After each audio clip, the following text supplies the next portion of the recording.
Hello everybody, and welcome back to RCW Wrestling Implosion, Episode 2. As you can see, we've got a full cast. We've got the people back from the Zero untaped episode, the Zero session episode, as well as people from last week, and a couple of new characters. So it's going to be a full cast here tonight. I'm Carl, I am your DM/Booker. So I'm just going to go on the screen here. On that side, if you want to start introducing yourself, starting with Aria. Introduce yourself and your character. Yeah, hi, I am Ashley. My character is Aria, and I am the anti-hero. Damien? And Babyface. Yep. My name is Damien. I am Damien Divine. Delicious Damien Divine. I am from Hershey, PA. I am the Cult, and I am a heel. Okay, Kim? Bonsoir! I am Kim. I play Gator Jack, who is your provocateur. I'm the flamboyant one. I'm just going to say the flamboyant. And I also play Nova Delights outside of the ring, who is the manager. And then, originally from last week, we've got Wes. You want to introduce yourself? I am Wes. I will be playing Bad Wolf Zach and his monstrous alter ego, Malobo. And I am the monster archetype, and I am playing a heel from Rochester, New York. And Tom? I'm Tom, and I'm playing Lord Oliver Sterling. You hate him because he's better than you, he's more wealthy than you, and he will tell you about it constantly. And the FCC says something about people's pronouns, but we'll get into that. Yeah. Lord Oliver Sterling, for those who missed last episode, is literally feuding with the whole company. He's got heat with Damien and Aria Rogue from the untaped episode, and managed to get heat with everybody in the other episode. Literally. So, we've got two new characters joining us with this one. We have got Bradley, if you want to introduce yourself and your character. Well, my name is Bradley, and my character is known as the Bruiser. He is from Richmond, Virginia. He's a EMS professional by day and a wrestling mate, a hardcore fan.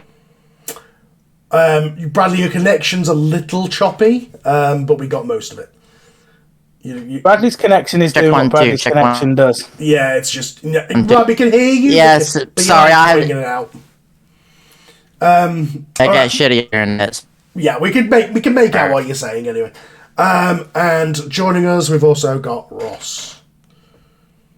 Hey, I'm Ross. I play the Freak, which is something I've been known as for, probably 20-some years now. So feel free to call me that in or out of character. It's a common name for me. Yeah, it's funny. At least half the cast have worked in the actual wrestling industry as workers, which is always fun. All right, there. Okay, so we'll just go ahead and get into it. We got, for the new characters, we'll have the questions first.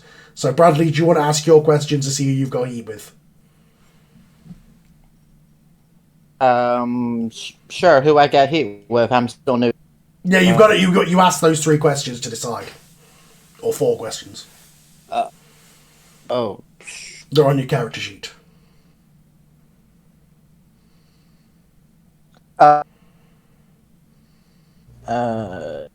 That's under heat? Yeah. Yes. Mm-hmm. Alright. Underneath your picture. Alright, so who is jealous of my devoted fan base? Who's jealous of your devoted fan base? You are a face, so that's up to you. Based on the characters, who do you think? Tom raising his hand, Sterling. Yeah, definitely Sterling. I've been blackballed for 15 years. I wish people would like me. People have to have feuds with people other than you. But yeah, okay, all right. No, but unless somebody else has got a better argument, yeah, fair which enough. Nope. Okay. 15 years of bingo halls. Yeah. Bradley, next question. Alright, so the second one I think I already know the answer to, but who is willing to make me bleed? Ooh. That's Gator Boy right there.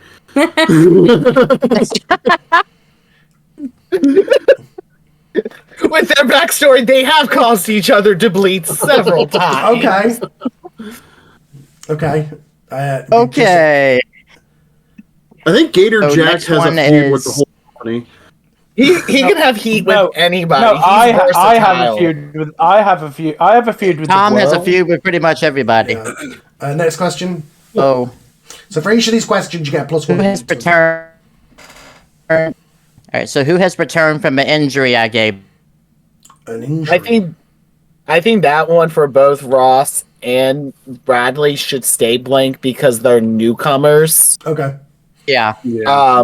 Because they haven't injured anybody yet. Okay. No, wait, do they play as the same archetype? Keyword yet. Yes, Yeah, they're both hardcore. Yes, I got very Okay. lucky. They let me in as a second hardcore. All right. And the last one is who can take everything that I can dish out. I would say give that to Freak since Yeah. Freak's a heel, or Damien. Oh. So you have Or two Damien. options. I mean, it's up to you. Or the monster or Monster Boy because he's literally designed to just take everything. It's you up to throw you. at It's him up to and you, keep- Bradley. It I depends how you want Yeah. to do it. If it's like a feud thing, Well, he doesn't have a heel on his list yet either. that's true. And if with the Well, tag team starting with Damien would make sense. Freak too. is a heel, right? Yes, I So, decided so, to be heel. Freak and Damien. Eh, wait, heels.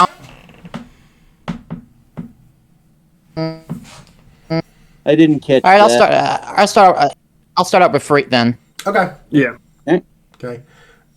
So that's your questions. So I'd imagine your questions are the same then, Freak. So do you They want, are, so exactly. Do you want to fill in yours for those? Sure thing. Who is jealous of my devoted fan base? If someone else wants that one, otherwise I'll have it. I would No, say I'll Jack take that could one. have it as a backyard wrestler too. That makes sense because Yeah. I'm also a heel, so. That would I'm give not particularly bothered Jack- by Yeah, that would give an And- automatic feud. Jack and Freak get 2 heat automatically, even though Jack is starstruck by Freak. I mean, he does look quite a bit like Mick Foley. So like it could almost be in this world you're kind of like a kind of mini Mick Foley, and Jack's just kind of Jack kind of sees you as like, well, I can do all the shit he can do, but you did it first, sort of thing. Anything you can So do, I can Jack do would know better. who Freak is do as doing anything backyard better than wrestling. you. He would respect Freak. Yeah. Yeah. So he would be a bit jealous. It's like, this guy's been around for so I long. mean, to be fair, hardcore doesn't necessarily mean backyard. It can be. What the two of his background does say backyard wrestling. Okay. Fair enough. Fair Yep. enough. That was actually a little bit taken from real life. I did indeed branch out to a borderline backyard at one point. I wanted the experience of not being the worst person on the card, which sounds so mean in hindsight, but Yo, I that was my fucking feel that. confident levels. Okay. Any more So answers? let's see. Next question: who is willing to make me bleed? Come at me, folks. Well, I mean, It doesn't make sense for my character at all. I mean, who was the other hardcore one? Bradley, right? That makes sense. You two can. Yeah. So that would be 2 heat for both of them since face versus heel. Yeah. So Bradley's character is the Bruiser. That's who you should have 2 heat A with. bruiser. Okay. Sir? And for Bradley and for Freak, you guys should have an extra heat with anybody who is a heel. Okay. Or face. No, with a face. No, a face. already, Depending yeah. on our. Yeah. Bruiser's face, Yeah. Freak's heel. Yeah. Yeah.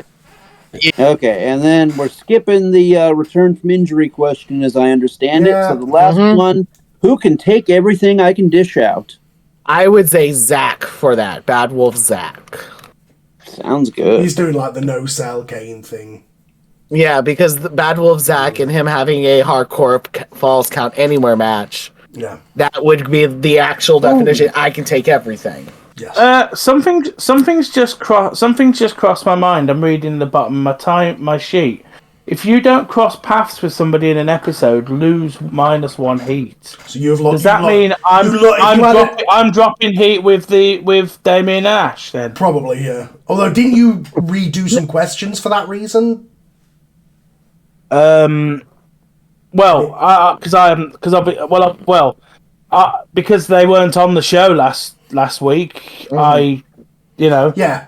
So anybody who had heat with Damien or Aria drop 1 heat from last week.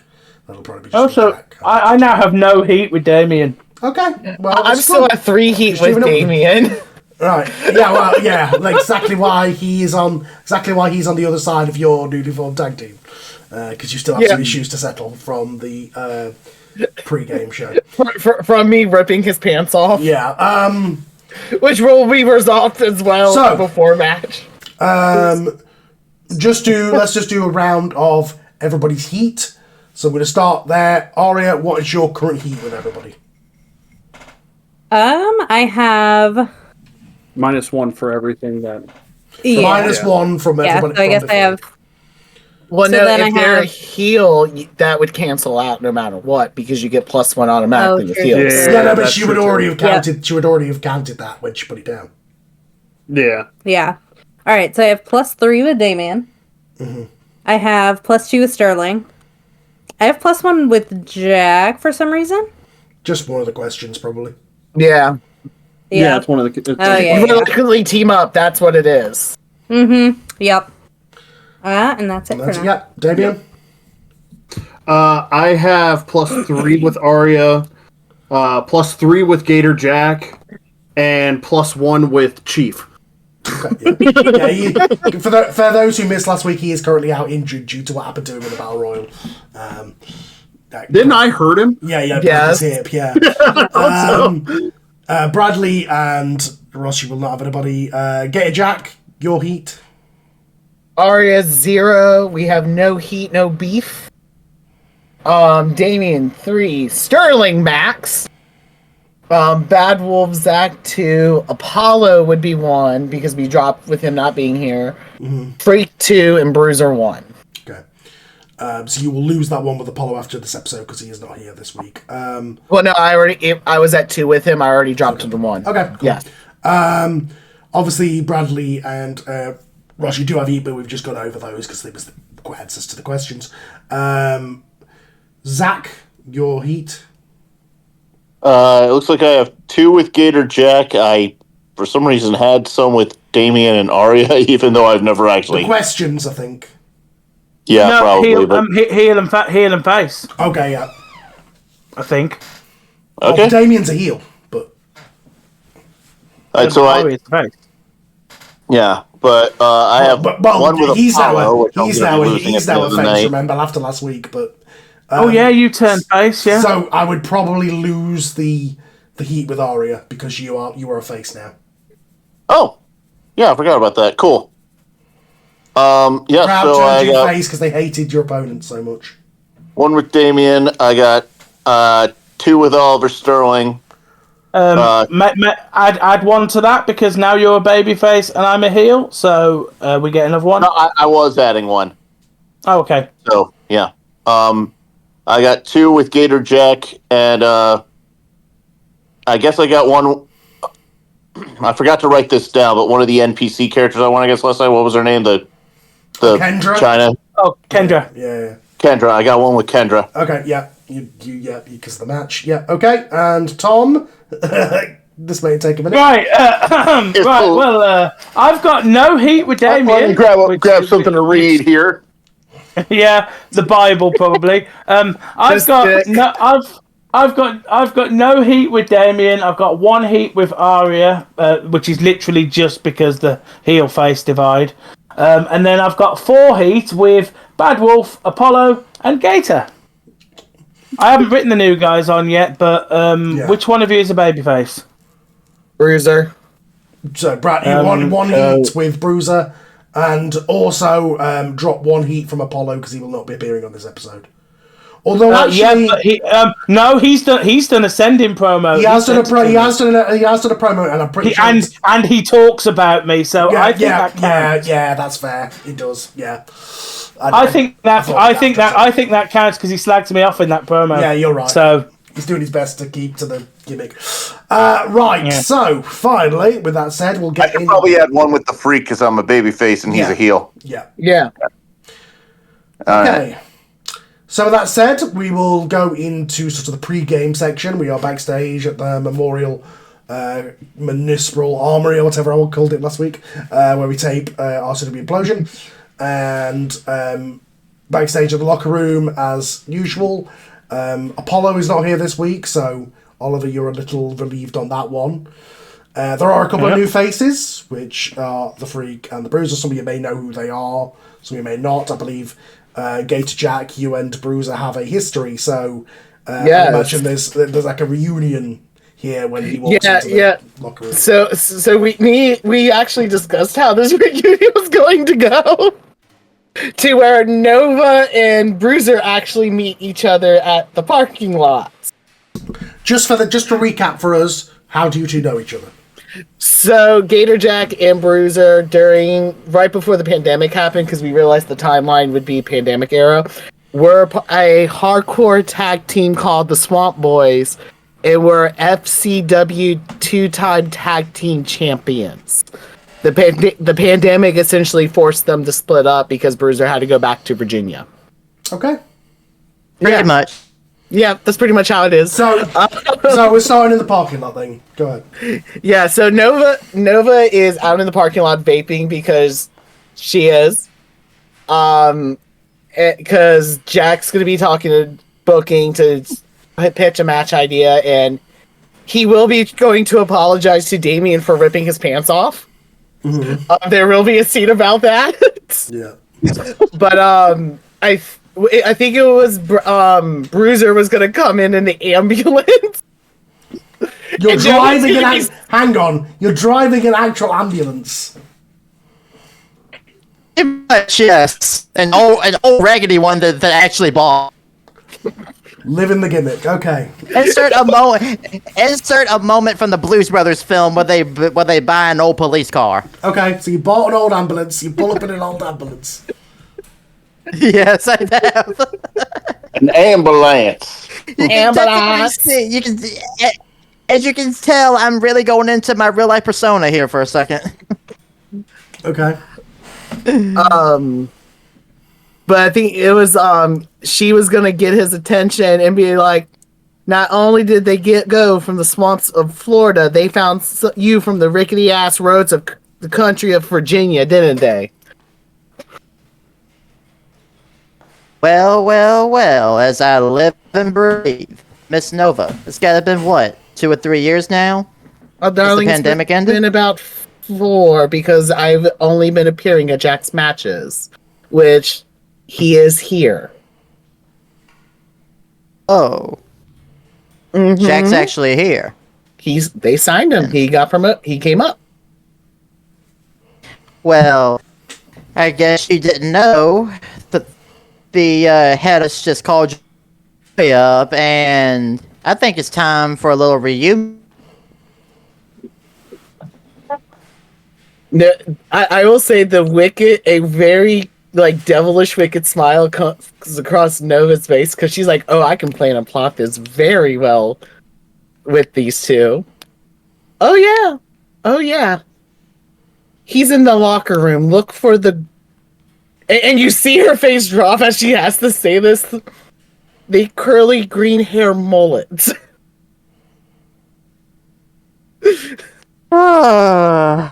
That's Jack for you, I guess. He went too hard into the Florida man gimmick. You know, the more we describe Gator Jack, the more he sounds like if Roger from American Dad became a pro wrestler. Essentially, that's it. He's essentially Roger.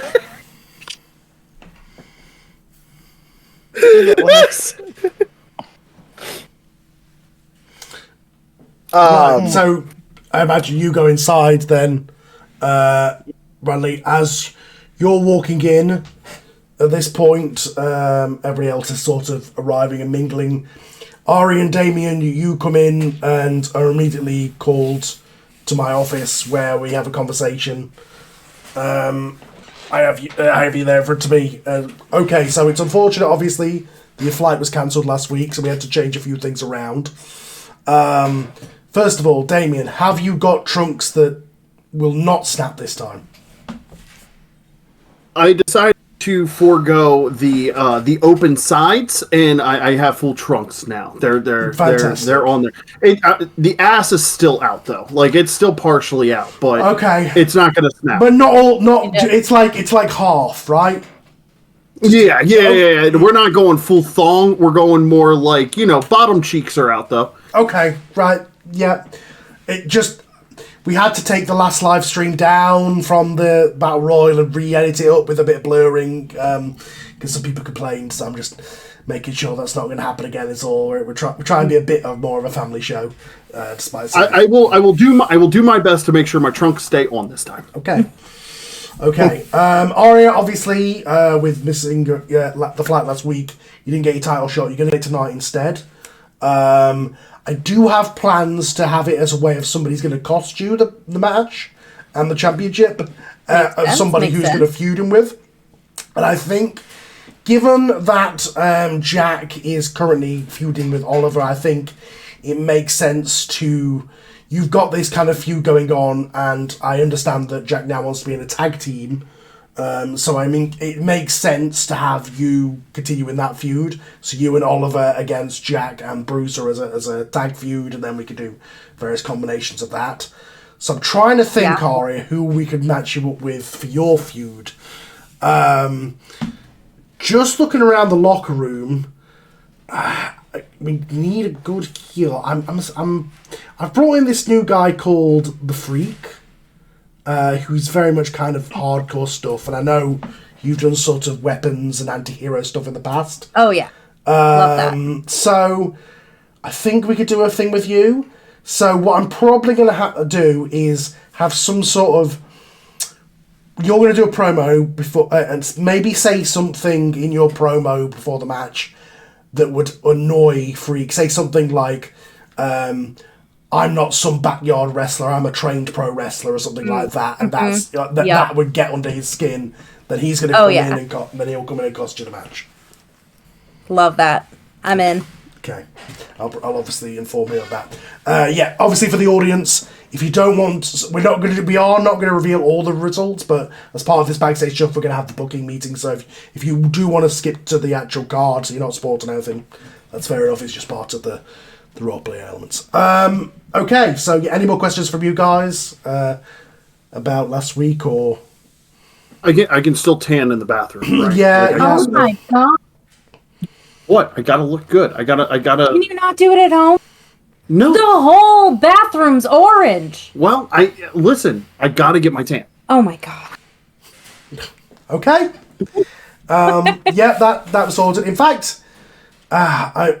last week Apollo was talking about it because there was this whole thing where Apollo is white but we had him be a luchador and the crowd were a little like ooh about that. And we're kind of going to play him off as the nephew of a Latino character, so he might be coming to you about spray tan at some point. I don't know how iffy that is, but Oh no, that's cool. He can rub my back, I'll rub his. We'll get it all figured out. Okay, all right. So, any other backstage conversations that want to happen? Yes, Jack is going to approach both Damien and the Freak before he sees Bruiser himself. So he is going to go to Damien with a little, like, a piece of clothing wrapped in tissue paper and hand it to him with a business card for a spray tanning company, which is a gift from Nova. Because Nova's like, hell no. But Jack, he's not going to say anything as he does it. He just hands him this. And inside is the trunks that were ripped off with some improvements, like silver fabric on the side. And on the back, it says Damien with the eye being a Hershey kiss. Which kiss, it could also be looking like shit. It's on the back of the trunks. I take it and I look at the business card first, and I'm like, sweet! Now I can look even better. And then I take the trunks and I look at them, and then I look at the Hershey Kiss, and like, this is like the nicest thing that's happened to me in the backstage of anywhere. So I'm just like... and I start like shedding a tear a little bit, and then I kind of like I rush to the bathroom and get my spray tan. So as this scene is unfolding, you hear what you think is sirens outside. They kind of yelp as a van pulls up, and eventually what you think is an EMT walks into the room, except he has blood all over his work uniform. It's ripped, and he's jacked. I speed right past him. I am not even focused anymore.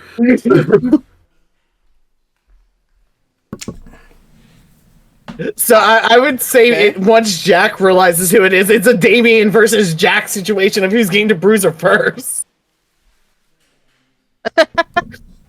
Right, so Only one I can guarantee. Well, will jump into the Damien arms. said he was going to the shower. He was like, yeah, yeah.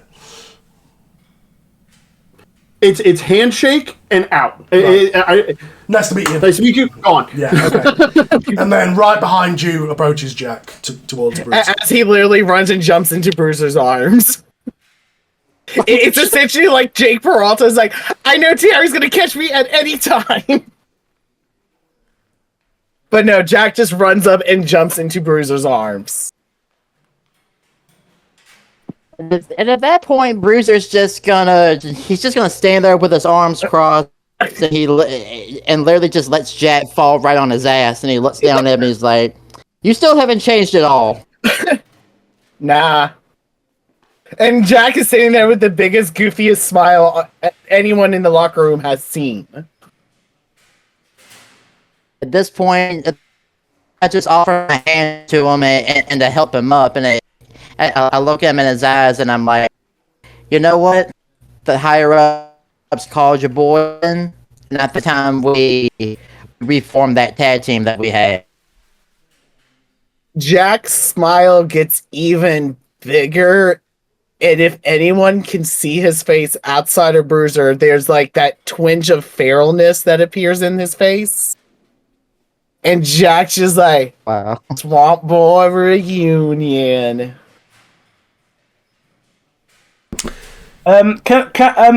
Sterling, who is sitting on a bench nearby reading an 18-page document, we'll get into that. Just sighs. Fucking two of them. and 18 pages, front and back. And he continues reading this 18-page document this 18-page document with FCC written on it. Okay. Oh. Wait, hold on. I have a really quick question. Okay. Do I also have to read that FCC document? Because I'm pretty sure I broke a lot of rules. Luckily, my dick was completely out on YouTube. Luckily, we took it down and digitized it, so you're okay. It wasn't on TV. If it was on TV, we might have more problems. But you're okay. Gotcha. Okay. Gotcha. Yeah. So, anybody else got anything they want to do in the back? Obviously, the somewhat reputable Freak walks in, who is a known hardcore wrestler. Anybody? Does Zach know his opponent is the Freak tonight? Yeah, there'll be on like a whiteboard in the room. Okay. So, as the Freak is walking in, I want Zach to basically just appear behind him like the fucking Candyman. And just kind of like enough to get his attention, but all he does is just kind of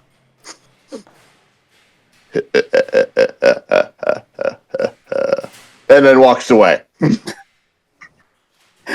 Really? Oh, this is gonna be fun. I love these games. And then I'll turn to the nearest person and start shaking hands.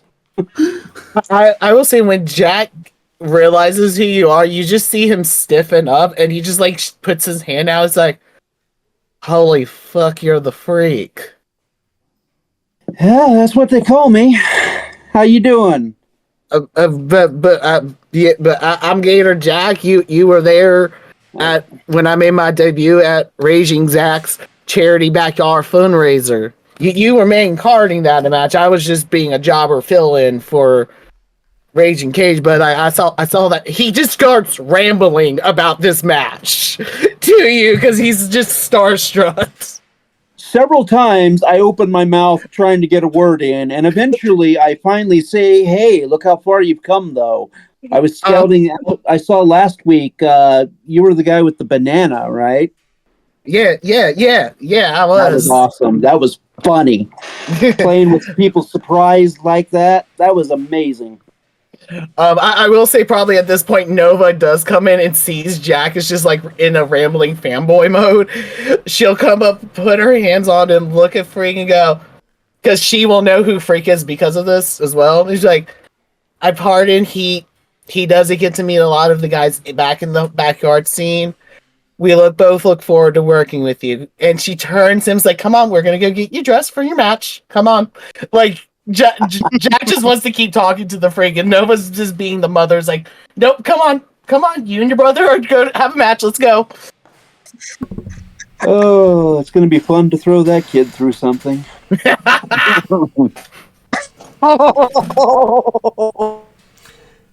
Anybody else want to have a conversation in the back before we start the main show? I want to just do another thing with Gator Jack. I just want to, again, similar to what I did with the Freak. I just kind of go up to him. I just kind of do the thing where I stare daggers into him, just like. And Jack just staring back. Smile. And kind of just muss his hair a little bit. It's a good job. To say, yeah. That is Zach's way of saying I like you. Just Jack's mullet looks even more unhinged. It's a good job we haven't got an HR in this company. Oh, so. And by the way, in universe, Zach is absolutely a guy who lives the gimmick. Yeah. Definitely some neurodivergency going on there for sure. Alrighty. You have no idea. So, with that said, we should go ahead and start the main show. Now, we're going to start out with a tag match. For anybody who's not involved with... go ahead, Kim. I was just saying. We're going to start with a tag match. Anybody who's not involved in the match, especially Aria, because you're going to be the main event, feel free to take breaks. You don't have to... whatever. But Damien and Aria, I'm going to have you be the commentators for the first match. Not as your characters, but just as... you're the commentators. So jump in whenever you have a comment that you want to say about the match that's going on, and just kind of so you can get to a roll. Wes and Ross, obviously, if you guys feel free, you can jump in or whatever. But I just want to make sure that everybody isn't bored while they're waiting for their match. That's the main thing. All right. So with that said, we cut to the arena. The main ring announcer, Ray, I believe I called him. Let me find the thing. Should hope if I brought my notes up here. What did I call it? Ray something. Ray Arden. There we go. The main interview and ring announcer, Ray Arden, is in the ring. Ladies and gentlemen, welcome to RCW Implosion. This opening contest is a tag team match, but first, we're going to go backstage to talk to some of the participants. I'm going to go backstage to my friend Tom Tomlinson, and he is standing by with Damien Devine. Oh, thank you very much, Jack. Ray, sorry. New to the job. I'm here backstage with delicious Damien Devine. Damien...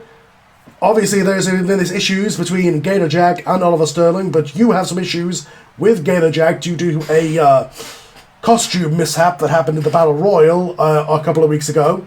How are you feeling going into this tag match? How do you feel about teaming up with the infamous Oliver Sterling? Say this, Gator Jack crossed a line disrobing me, but he crossed the line for all of the beautiful women that were out in the crowd. They got to see delicious Damien Devine in all his glory. Everything down to the birthday suit. they saw it all, and let me tell you, I heard the cheers of all of the women here, and he might have caused me a little bit of embarrassment at first. But when I was finally able to compose myself, I realized what a blessing he did. Because now you can subscribe to my premium page to see all of that content for $10 a month. The best thing to come back to. Okay then. Well, Damien, good luck out there. How do you feel about teaming with Oliver, by the way? Oliver, listen, the man has a lot of experience. Maybe a little bit too much experience in other ways that we don't need here in RCW. But I will say that as a wrestler, there's a lot that I can learn from Oliver Sterling. And I will take every moment of this to soak it up and learn from one of the best to ever do it. And the enemy of my enemy is my friend, as they say. All right, Ray, back to you, and I believe you are with Gator Jack. 1 second.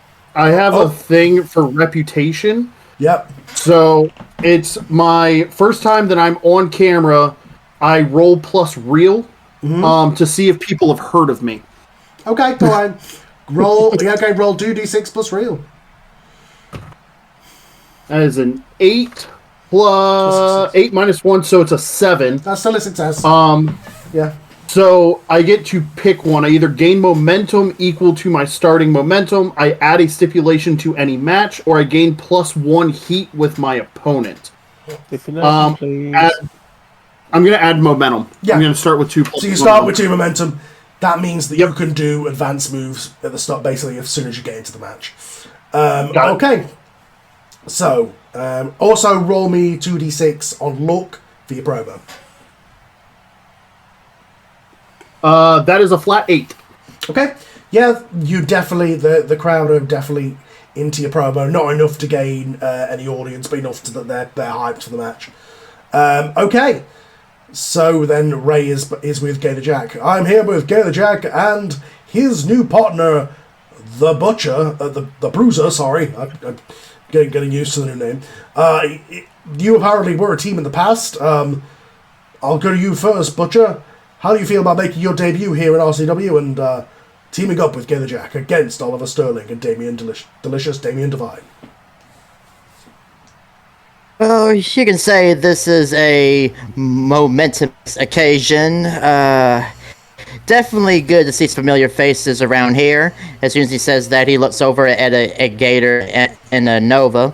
Then he looks to the interviewer and he says, "Tonight is the debut of a new tag team. Some may call us the Swamp Boys, but at the end of the night, there will be a new team be dispatched and take our opponents to the emergency room at the very end of it."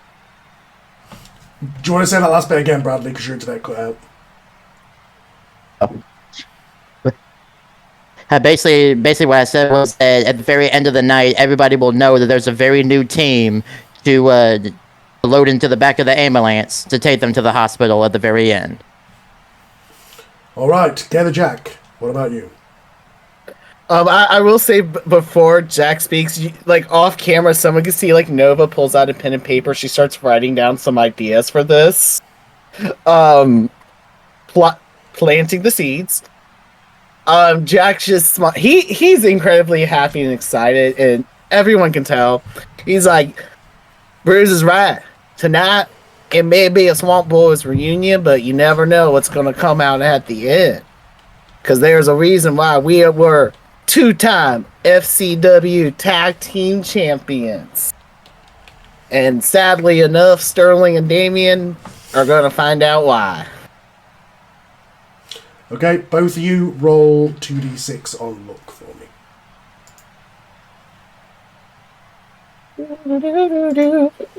That is a 7. And that is an 8. Okay, yep. Again, very successful promo. Although Ray's going to add to you, Jack. He's going to, well, Oliver Sterling left you lying on the ramp last week, just in a bloody mess, and I can imagine you want a bit of revenge. So good luck up there. Jack does like finger guns to the camera. Okay, Tom, you are backstage now with Lord Oliver Sterling. Lord Oliver, last week you interfered in that match. The crowd were not happy about it at all. It was an absolute mess to end the show. You cost Jack the championship. You left him laying on the ramp. But this tag match, you're teaming up with Delicious Damien Divine. What are your thoughts heading into this matchup? Well, I'm not particularly happy about my partner, let's be honest. But then again, nobody's on my fucking level, and we know that. But what we do know is I spent all week reading up for a bloody 18-page document from something called the FCC. Now they reckon I can't say the things I said last week. Yeah, apologies for the language, by the way, folks. Yeah, let's about that, please. Now they reckon I can't say the things I said about the gender identity of the Gator Boy. Quite frankly, I'll say what I bloody well please. And I'll do what I bloody well please, because I've been in this business longer than some of you have been alive. So tonight, whilst yeah, I would prefer a slightly more credible tag team partner, sometimes when the world thinks you're a knob, you ain't got much of a choice, and you take what you can get. So tonight, I'll tell you one thing. I don't care if you two have been a tag team for 200 bloody years. Me and the orange fella over there are gonna beat the shit out of you. And then we're gonna put some of the shit back in you. And then we're gonna beat it out of you again. And if you got a problem with that, I'm sure the FCC have got an 18-page fucking document for you. Again, apologies about the language. We better go back to ringside. Roll for look, Tom. How was that? 10. Yeah. I don't get an 18-page document from the FCC this week. No. Yeah, they definitely were talking to about using the F-bomb a couple of times on the TV, but yeah, the crowd loved it. They are absolutely, not enough, but you could tell in a heel way, the crowd are booing very loudly coming out of it. You know you've done your job. I'm going to say you get +1 momentum coming out of that. Okay. So that means I'm starting on 3 then. Damien and Ashley, just to catch you up, I don't play the music live now, just because I want everybody to hear everything that's going on and it'll go in and out. I'll add it in post, but I've got everybody's entrance music, so just imagine that they're there. Alrighty. So we go back to ringside. Ladies and gentlemen, this following tag team match is scheduled for one fall. One fall. Introducing first. Well, actually, I better write down people's hometowns. So, Bruiser, you're from... Richmond, Virginia. You didn't say that. VA. Damien, remind me. Hershey, Pennsylvania. Yeah. Yeah. The chocolate. Yeah, I get it. Yep. And Aria, were you the same or were you different? I was Brooklyn, New York. Okay, I've got everybody's now. Okay. Introducing... what? Send the heels out second. There's a thing I want to do. Okay. Mm-hmm. Okay. You said, see, don't I have the option to spend the momentum to turn this into a hardcore tag match? You only have 1 momentum to begin with, so I wouldn't do that.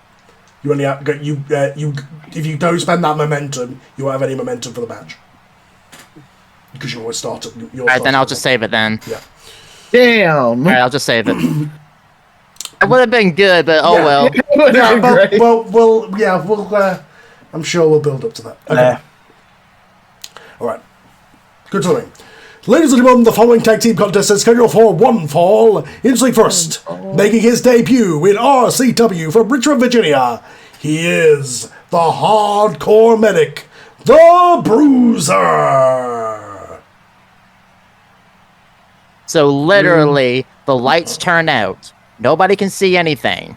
And all of a sudden, red and white lights start spinning around the arena in the red shape and white of or how... red and blue?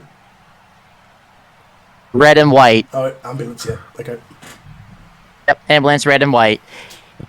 All you hear is the sound of an engine, and then the beeping noise of an ambulance backing up.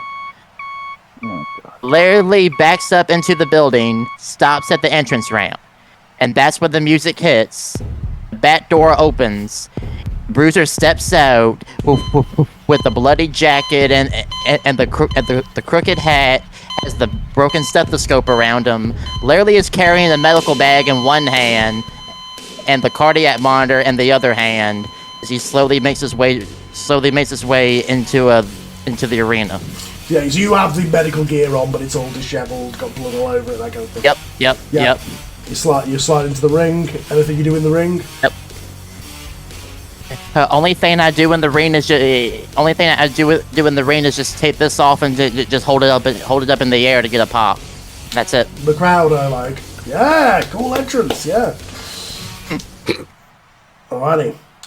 And his opponent from the swamps of Jacksonville, Florida. You mean his partner? You mean partner? Oh, I said opponent, didn't I? I'm sorry. Yes, you did.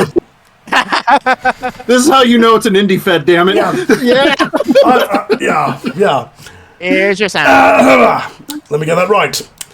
And his partner from the swamps of Jacksonville, Florida. He is coming to the ring by Nova Delight. It is Gator Jack. Florida man, you know. So Jack, of course, comes out with the Lady Gaga flag because that's just that stays there too. As he's fist pumping, of course, hands it off to Nova, pulls out a beer, and once again shotguns it before coming down the ramp. Oh yeah. And as he's of course walking, he crushes it, like tosses it aside, making sure it does not hit a single audience member, of course. Climbs into the ring, climbs into the corner, once again rips open his shirt and does his whoop whoop. Before he hops down to go over to Bruiser to give him a high five because, like, Swamp Boy reunion. And he will accept that high five. An insane clown posse member? Shush. Actually, no. Jack would not listen to the Insane Clown Posse. He actually, strangely enough, listens to pop music. Damn, bitch. Hatches, everyone. All right. Wait a second. You literally just... What did I do with it? Oh, god darn it. You literally just said hatchet. You literally just said hatchet. You want to do a JCW thing. Oh my god. Okay. Thank god this is not hardcore match. And their opponents. Introducing first, making his debut on RCW television and making his return. He is from Hershey, Pennsylvania. It is Delicious Damien Divine. Alright. So, obviously, I have the brand new tights that Gator Jack just gave me on, the trunks. Come out. Oh, God. Real thin, white, silky robe. Open, obviously. With the biggest cod piece that I could stuff. And he just walks down real confident, starts going up to a few of the ladies in the audience and like kind of gets a little too close for them. Gets into the ring and kind of like pushes his way back through the ring, like almost Molina style, and just like spread legged and everything like that, and then stands up. I just realised I said for you to be the commentator when you're in the match. I was talking to Ashley about that on mute. Yeah, I just realised that. So, no, the commentators for this match, let's go with Ashley and Ross. Why don't you guys be the commentators for this match? Fair enough. Gotcha. Ready. Sounds good. And again, with the commentators, just, jump in when you got something to say in the match. And his tag team partner, hailing from Grimsby, Lincolnshire, he is Lord Oliver Sterling. Oh boy. As you can imagine, the fans are overjoyed that Oliver Sterling is here. You know, Clapping because I missed the last episode. Yeah, they're absolutely overjoyed that this piece of work is here. But Sterling does his usual thing. He's got his top hat on. He's got his cane, and he's also holding an enormous ream of paper. This is that 18-page document from the FCC, which Sterling then throws into the crowd, grunting something along the lines of "Sod this, sod this." He chucks it into the crowd. Obviously, there are children who are in the front row.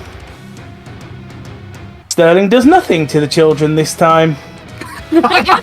Because the FCC warned him about assaulting children on television. Sterling slapping him immediately. Well, yeah, that too. But Sterling gets down to ringside, takes off the Union Jack cape and the top hat, puts that on one of the corners. He's still got the. He takes his walking stick. He goes into the ring, stands on his side of the ring with Damien, and you're not quite sure if you hear this, but we'll fucking do this. Is eventually heard. I don't know if that was said. Do you? No idea. Okay. I play along with it. So, it is entirely up to the two teams who's going to start out as the legal person to begin. Sterling just gets onto the apron. Okay. Oh, okay. I was going to default to him, but I'm like, me? Okay. I think this is the point where Bruiser and Jack will just do like rock, paper, scissors to see who starts. Okay. Do we want to actually roll dice to see who does it? Evens, Bruiser, Jack, odd. Okay. I love how I rolled 2 fucking dice, but it still works. Bruiser starts because it's a 6. Okay. Alright. Yeah.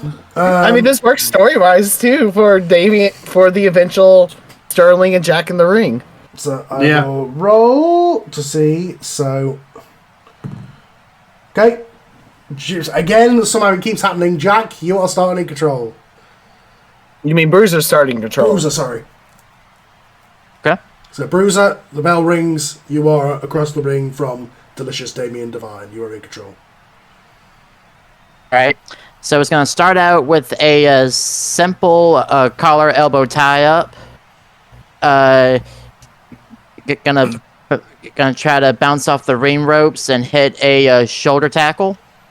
Yep. That's simple enough, yep. Right. Damien, do you take the back bump? Just... Yeah. I flat back. Okay. Hey, then at this point, the Bruiser is going to start to do some of the wearing down that he normally does. As he has a lot of a submission background, he's going to start by working on the left arm of Damien, putting him in pretty much arm holds, or just trying to wrench it around his knee. Just an arm bar. Okay. Yep. Pretty much roll simple arm bar. for 2d6 work. That's an 11. Yeah. Oh, yeah. Yeah, fuck yeah. You wrench that in. Not only do you get it, the crowd like, oh crap, I think he actually hurt his arm. Okay. Yeah, but you haven't, but you've made it look so good that the crowd like that I have, yeah. People in the front row are like, oh my god, like, do these guys have actual heat? right. Commentators, Then, do you want anything you want to say on this match so far? Well, it looks like we're in for quite a match tonight. We have one man who can't keep his pants on based on past shows. We have another man who, he just threw out his FCC paperwork into the audience. I'm sure that's going to go over well with our corporate overlords. Yeah, I mean, we have one really experienced team, Gator Jack and Bruiser. They have some history together, two-time FCW tag team champs, and then we have one team that I don't know what this chemistry is going to be like. I'm not sure how much they even really like each other. Okay, you are in control, Bradley. Do you want to concede control to? Do you want to concede control to you? Who are you against? You're against Damien. Do you want to concede control of Damien, or do you want to keep control? I'll keep control for the moment. At this point, he's going to transition from the left arm to the right arm and basically do the same armbar thing again. Okay. Do you pick him up off the mat, or do you just literally walk around him? No. But first, he'll pick him up into the air, pretty much like this. Then just go to slam him down on his back. Then go to the right arm. Okay, roll work again then. Sure. Damien, you came in with 2 momentum. You can spend a momentum to take control at any time if you wish. I'm holding off. Okay. And that is a 7. Yep, that is a success. Not quite as success as last time, but you managed to successfully lock it in. All right. And at this point, I will give control to Damien now, so he can get some momentum in. Okay. Damien, you're on your back in a arm lock. Non-traditionally, this one is on the right arm. The first one was on the left, which is what people traditionally work, but this one is on the right arm. So I am going to worm my way over to the bottom rope and just and just hook the rope. Make sure the ref kind of gets him off of me. 1, 2, 3, 4. Let's go. Let's go. Yep. Yep. So I'm selling the arm. I'll let him come back over to me, and just kind of lead him in, and then I poke him in the eye. Okay, that'll be a dirty move that you can absolutely do. I think that's 2d6 real, I believe. All right. That is an 8. Yep, you successfully poke him in the eye. Not too hard that you actually do it, but Bradley, no, I get his eyebrow. Yeah. I get the eyebrow. Imagine Bruiser, you sell it and you back off. Yeah. So then I get him over into the corner, and then kind of lay some punches into him, and then I climb the middle rope. Since I remember I did this last time, I put my crotch really close to his face, and I start doing the 10 punches. Okay. That is going to be a... Ooh. Let's go with luck. All right. Jack secretly wishing that was him. That is a 10. Oh, wow. Okay, yeah.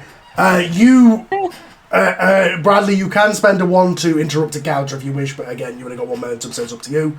No. So, yeah, he successfully both sexually assaults you and does the 10 punches in the corner. And then, so as I get down off of him, I send him into the ropes, and I go and I try to hit a clothesline. Okay. That'll be 2d6 on athletics, so let's go with body. Okay. That is a 6. I'm going to use a momentum to make it a 7. Yeah. Yep, so then you're down to 1 momentum, but you successfully clothesline him down. Okay, so I pick him up, I put him into our corner, start kind of kicking him down just in the corner, and then I go to tag Oliver Sterling. Okay, yep. Successfully tag him in, which is essentially conceding control. So Sterling, you come in. Well, at least do you want to do like a double team thing at that point, or do you just want to swap out? Well, go ahead. We don't have a double team move, but Well, no, I was just gonna hold him in like an abdominal stretch. You give him a nice little kick to the stomach, kind of thing. Yeah, that works. Yeah, glad that. Yeah, Let's do that. While he's still in the corner, Sterling doesn't do any of that bullshit climbing up and getting on top of him. Sterling is just punching him, like quite hard, and then he stops, throws him out of the corner, just sort of like tosses his rubbish into the middle of the ring, turns around, stands facing him, waiting for him to stand up. When he gets to his feet, Sterling just points. I don't want you. Suddenly he wants Jack. Oh yeah. Right. At this point, Okay. So Sterling basically you is conceding Sterling, control to Bruiser. well, Sterling is telling him to tag Jack in, so I presume I'm conceding control to Jack, right? well, it would be the Bruiser. It would be to Bruiser because he has to actually go over and do the tag. Okay, so yeah. all right. So Bruiser just looks over at Jack, and he's just like, "You want in?" Jack puts his hand out. He's like, let's. He Yeah, goes don't with say Ted the F then. word. That's FCC violation. Right. You tag. Jack, you come in. You are in control. Where is Lord Sterling standing in placement of the ring? I am in our corner. I mean, like our quadrant of the ring, with my back to Damien, and obviously you're in your version of that. So, Okay. you know, No, it was so I could figure out what he's gonna do first. That's why I was asking. yeah. Well, Because if it's you were closer towards their corner, he was If gonna you jump two- off. I'm happy to say if you two want to walk towards each other. yeah. Yeah. So Yeah. to meet in the middle. Yeah, we're gonna meet in the middle. Yeah. But you're in control, Jack. So. Not the DIY finisher. Couldn't resist. There's some bad blood here. It could get ugly. So Sterling does, of course, see Jack doing the typical grinning like a idiot because Sorry, he's a feral idiot. Ross, do you have a reply on commentary to what Ashley just said? Well, it does seem like they're able to get together pretty well. We saw some, organized tagging, a little bit of a team up move there in the corner before they got out. And then, yeah, what we're seeing now, definitely going to be some scary stuff, I think. Jack, Karen? Stare down. But he's gonna stare there. Yeah, he's gonna stand there grinning, stare down for a couple seconds, and then. Tom, do you want them just to start pounding each other in the face? Oh yeah. That's interesting. Oh, yeah. That's my gimmick. You're gonna do that. Can we have a hockey fight? So here's what I'm gonna have. I'm gonna have you both roll on. Okay, to each of you, how much are you working these punches? He's going with his elbow. He's not going to throw real punches. Tom, so that way, it's just more. I'm absolutely working. Both of you roll. Yeah, they're working. Both of you roll. Work. Can I theoretically do roll? Yeah, look because with this one. Because you are the center of the segment. Yeah. Well, I got 9 with my bonus, so Okay. 11. Right. Okay. You are both going back and forth. The crowd are getting up with it. The boos, yeah, boo, yeah. But you just start going really, really fast into each other in a full-on hockey fight, back and forth. Jack manages to get slight advantage and back Sterling up into the ropes off a couple of really theatrical punches, knocking him back into the ropes. So then, with getting Sterling to the ropes, Jack's then gonna grab the high rope to bounce himself up and just essentially kick Sterling in the head. Okay, so you're going to run to one of the side ropes and come back with a springboard kick. That was absolutely going to be a body. Yeah, I can definitely do that. Sterling, how much momentum do you have? 3. You could counter this if you want to. I'm going to let him roll first. Okay. Oh, he's not gonna have to counter. I rolled a 3 because I rolled a 3 and a 1, and I have a -1 on body. Jack, can I just say Jack goes to do this? It just flies over Sterling on accident. I was going to say for flavour, can I just put one elbow on the rope and just push the rope? Right, here's what's going to happen. Sterling is going to do the Samoa Joe thing, where he literally just walks out the way as you as you come back, and you literally basically kick the air and land almost in the splits on the ground. The split that doesn't affect him. Well, but you are landed in the splits in the middle of the ring. Yes, Sterling realised that last week. And Sterling, you are, I'm going to say, in control now from that botch. Well, Sterling at first is going to grunt, "Fucking hell, kid," and then sort of just stand waiting for him to get back in the ring. Well, he's in the middle of the ring. Yeah, he's gone. I thought he went over the he top. came back with a springboard towards you. You moved out of the way. He's basically saying. Oh right, okay. So he's in a heap. The middle of the ring. ring. In a heap on the floor. He's in the middle of the ring in the splits. Okay, so Sterling's going to go and lay into him on the with kicks onto the gut. Okay, kick him as he's rising. Yeah. Mm-hmm. Kick him in the gut, Yeah. And then throw a heavy looking forearm to the back. Mm-hmm. Yep. Then I'm trying to work out where I'm going with this. Irish whip. Let's go for an Irish whip. Yeah, that's fine. Sterling does all the old shit. To the ropes or the corner? The ropes. Okay. What are you doing when he comes back? Lariat. Okay. Yep. Roll for a body on that one. Oh, that's my bad. That's not my good stat. I'm sure somebody who's played this game is watching this and going, that's not supposed to be that stat, but I'm just judging it off what. We homebrew to make it more effective for us. Yeah. Factoring in my -1, that's a 5. I don't think I hit him. Okay. He comes in and you put out your arm. Unfortunately, Jack, you mistime it. Jack comes towards you and you kind of clothesline him, but mostly miss the top of his head as you both just kind of stumble awkwardly a little bit.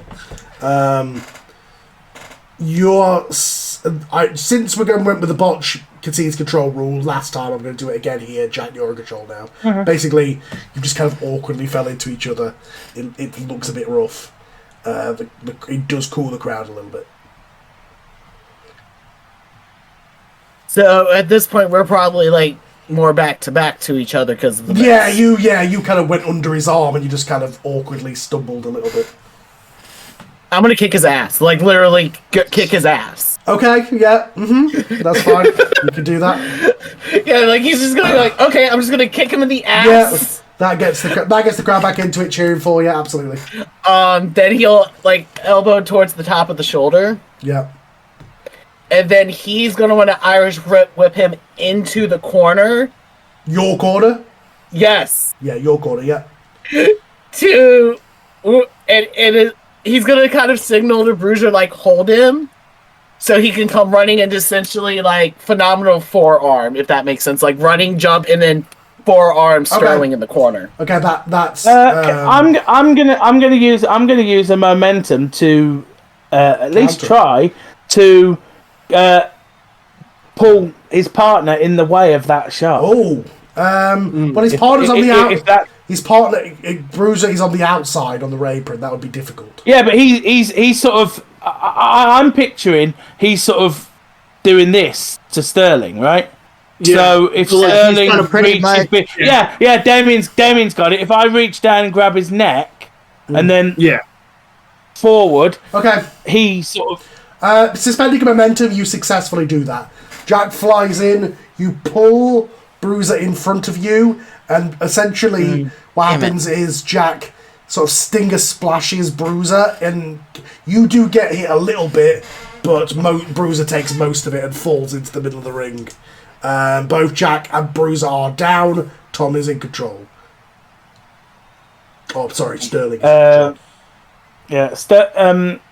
Sterling grabs Jack by the hair, pulls him up to his feet, and then just rears back and just throws one of his heavies, as he calls them.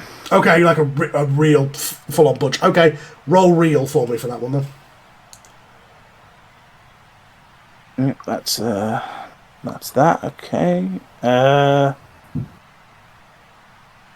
Oh god, that was a 3.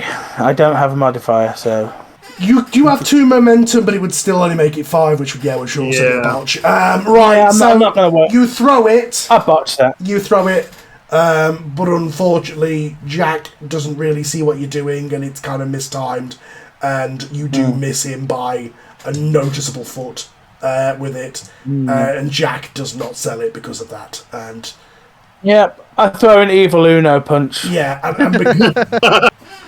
and because of that, Jack, you now take control again. All right. And I think at this point the commentary just comes in and I think the crowd's really getting to Sterling. It does seem to be so. And that was a brilliant escape from that, what looked like a hard punch coming. That Gator Jack is really slipping out of some of these things. He's a slippery at little this point, I will boy. say Bruiser has rolled out and it got back on the apron if you want to tag him. That's what I was going to say. He's going to want to tag Bruiser in, and if they can do like a tag team move together. Okay. What move do you want to do? Not our tag finisher, because we do have a tag finisher. Yeah. Yeah.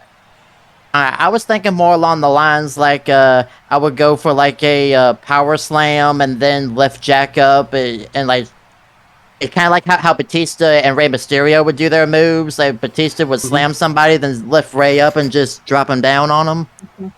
Okay. I mean, Jack's tiny enough he can do that. So, and I say as it happens, Jack goes wee. So very loudly. I'm gonna have you roll with heat on each other as the only modifier. That's this idea for double. Do it for hot tags. Double team maneuvers. So I'm going to say it's how you do it for double team. So yeah, both of you roll 2d6 and add your heat with each other. Alright, so I rolled an 8. I rolled a 10. 10, so is that with the modifiers? Yes. Yep. Right, yep. You successfully pull off this double team maneuver flawlessly. And Sterling is out in the middle of the ring. The crowd are very much into it, cheering at that move. They're loving that you are absolutely killing Sterling right now. As I imagine Damien is on the ring apron like, oh god. Yeah, I'm selling everything. I'm just like, oh come on, like. And Jack, after he gets up, he just like skips over and just like does the victory like type thing in the corner from after doing that move. Oh, why do I get the feeling that you're doing like the pre-Bo Dallas, like Bo Lee? No. Think of more like thank you, like how Chad Gable. Yeah, he does that kind of motion with it. So he's on the apron on the second rope doing that. You are now the legal man. So as Jack gets down, the referee starts counting for you to get out of the ring, Jack. Oh no, he quickly gets out because he does that out on the outside of the ring. Okay. Yeah, he gets off to do all that without a doubt. So you are in control, Bruiser. Sterling is down on the mat. Alright, so at this point, Bruiser is gonna get Sterling up and Irish whip him into one of the other corners. You know what? For that successful double team, both you two, Jack and Bruiser, get a momentum. So sweet. You are now you're now on 2 momentum, so you can do complex maneuvers. Bruiser and Jack, I believe you're on 3 momentum now. Yep. Alright, so So now Bruiser is going to get Sterling up, and he's going to Irish whip him into one of the other corners that doesn't have either Jack or Damien on the other side. Yeah. And at this point, he's going to go for these CM Punk style kicks to Sterling's body, or Okay. it's like his abdomen and towards lower legs. Okay, roll real then.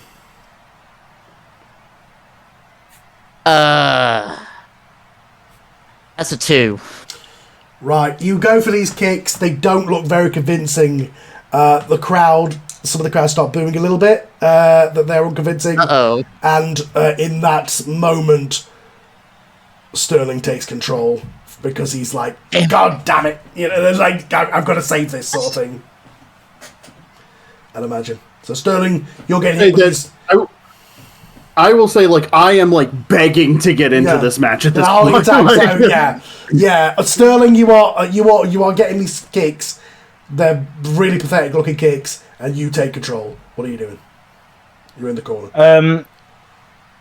I just noticed something. I get 1 momentum when the match starts on top as well. So I actually was on 4 when I went down. So I was on 4 when I used the momentum to. You should have started the episode on 2. I start on 2. I start on 3, I think. Because you did the audience thing. Okay, yeah. Oh yeah. Sorry, yeah, you're right. I'm now down to 2, I think. You don't keep your momentum in the last episode. Yeah.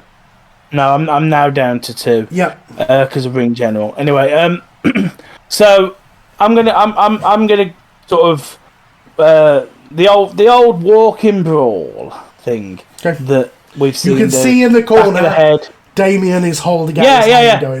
That's where we're going. Okay. But I'm going to do I'm going to sort of grab the back of Bruiser's head and do the old walking brawl right to the corner. Yeah. You slam his head into the corner and then tag. Bang his head into the corner and then tag Damien and say, "Everything I fucking tried doesn't work," and then just So I come in like a bat out of hell. So I go clear across. I clear Gator Jack off the corner. So that way he's down on the ground. Okay, you're gonna have to roll for that. Roll me a body for that one. Okay. That is a 13. Yeah. Down to the ground. Jack is propelled into the front row. Like they have to catch him. The mother's like, "Oh fuck, oh fuck." Like literally he's being crowd surfed, he's in the crowd. So clear him, and then Bruiser's in our corner, correct? Mm-hmm. Okay. So I come back with a real fast, like almost like a haluva kick. Yeah. Just right into Bruiser. Oh, using Jack's own move. Stealing my finisher. That's your finisher? Yeah. Yes. That's fine. Oh, even better. Jack finding out, getting so pissed that his heat with Damien goes back to 4 automatically. And what am I rolling for? You are rolling body. That's a 5. You're stealing my finisher. Yep, that is a 5. So I whiff horribly and crotch myself on the top rope. You can spend your 2 momentum to make that a success if you want to.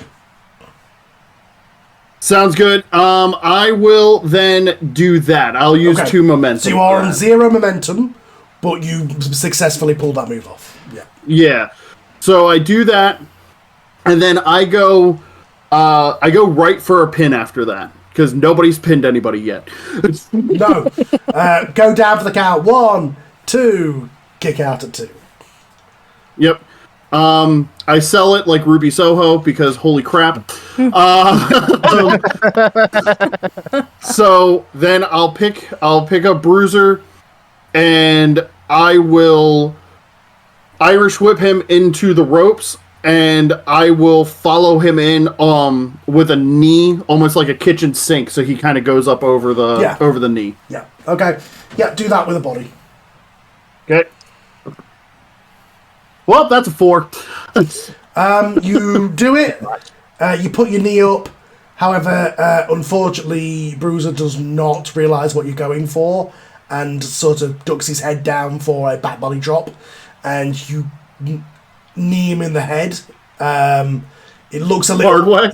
Yeah, it looks a little awkward, but yeah, he stumbles back. But as we've established, I think it makes sense homebrew rule wise. I think if you botch, then the control goes over to the other person, so they try and recover it basically.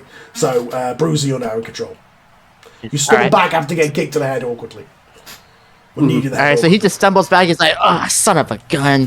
Hey, alright. At this point, he's basically just gonna look at Damien and he's like, "Come on, let's do this." He's basically gonna do the same thing that Jack and Sterling did, pretty much just like going back and forth, basically. Yeah, absolutely. Both of you roll for me then on that one with what did we say last time? Look. I think it was look. Yeah, because it's the heat with the crowd. 7, flat 7 for me. And I got a 10. Okay. Yeah, you get control off of that, Bradley. As Bruce gets control, you get a signal from the referee to go home.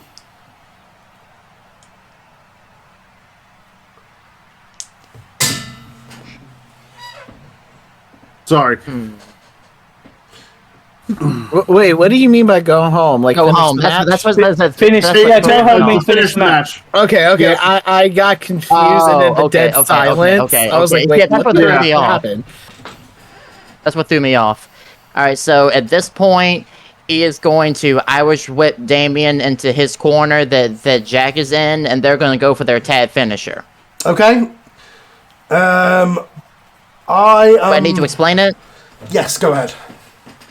So basically, it's going to be the Bruiser hitting a Brainbuster, and then Jack hitting either an elbow drop or a frog splash. Frog splash for him. Okay. Can I use momentum to try and you absolutely can, do something? Given what we discussed. So, basically, they go for this move. You successfully hit the brainbuster part of it, but as Jack is going up the top rope for the frog splash, Sterling runs across the ring and sort of just elbows him off the top. Can I flavour it? Sterling gets into the ring with the cane and is coming across the ring with the cane. The referee, not being stupid, stops Sterling immediately and tries to take the cane. Sterling drops the cane and is getting in the ref's face. Okay, yeah. So Sterling drops the cane, like sort of throws it almost behind the ref, and the ref is backing. The ref's backing Sterling up into the. So you took control, but you're not the legal person, and I'm assuming you're going to then concede control to Damien off that. Yeah. I am conceding control to Damien. I hope your eyes work. So you see Damien. You see the referee being backed up. The cane is in the middle of the ring as you rise up. Yeah.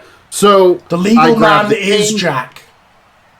Yep, I grab the cane and I'll you said your finisher is a frog splash, right? For the tag team it is. I'm gonna His let him... individual finisher is Haluva kick. Yeah. So I'm gonna let him come off, but I'm gonna hold the staff up. Almost like how you'd hold up your boot, you'd hit your chin on it.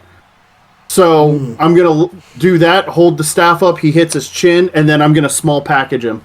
Okay, so here's what happens. Bruiser hits the brainbuster successfully, then rolls out the way and then all this goes on.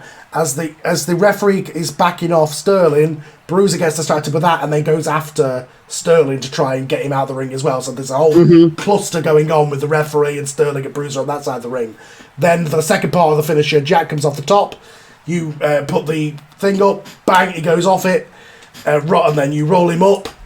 1, 2, 3. Yep. Here are your winners, Damien Devine and Lord Oliver Sterling. Mega heat. The crowd are booing thunderously at this result. I can see Nova outside the ring immediately arguing with the ref for all the cheating that happened.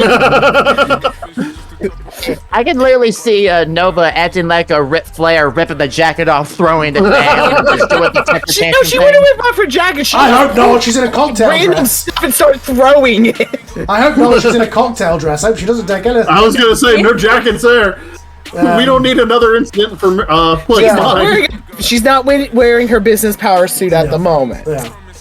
This is a nice little simple cocktail dress tonight. So after the announcement of the winner, Jack, you're obviously out cold from the cane thing. But Sterling and Oliver, you are the winners. Bruiser, you are still in the ring, having seen all this go down. So is Sterling and Damien, they're making their way up the ramp? It's up to them. No, I'm still in the ring. We're still in the ring. Yeah. Alright. Opportunity. Just have a little fun then.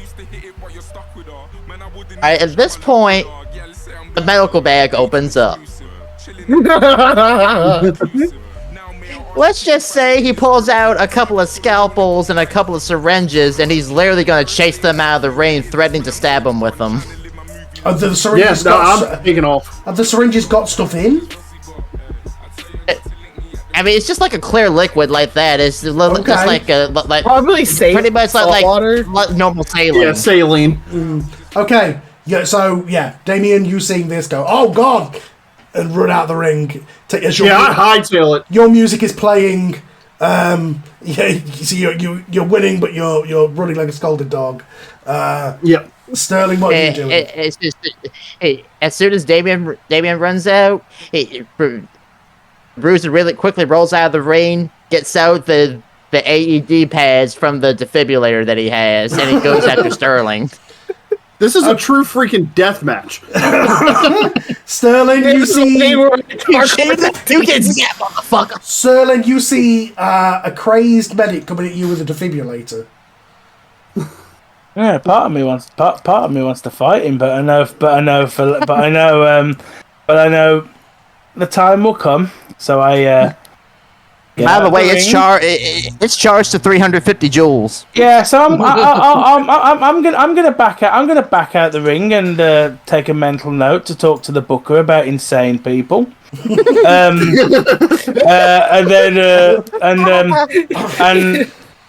And make my way up to the back and follow the interviewer.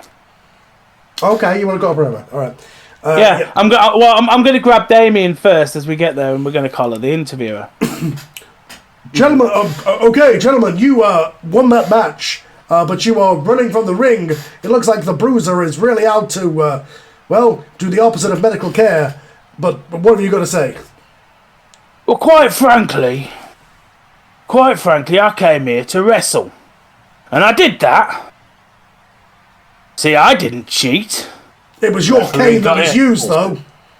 I didn't use it, did I? Yeah, Did you see me use that cane? I saw you put it in the ring.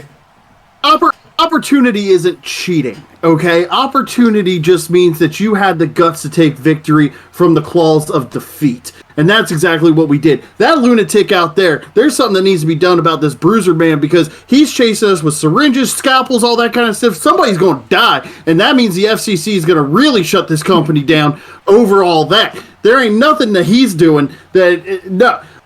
I need to get out of here. As you go ahead, Oliver.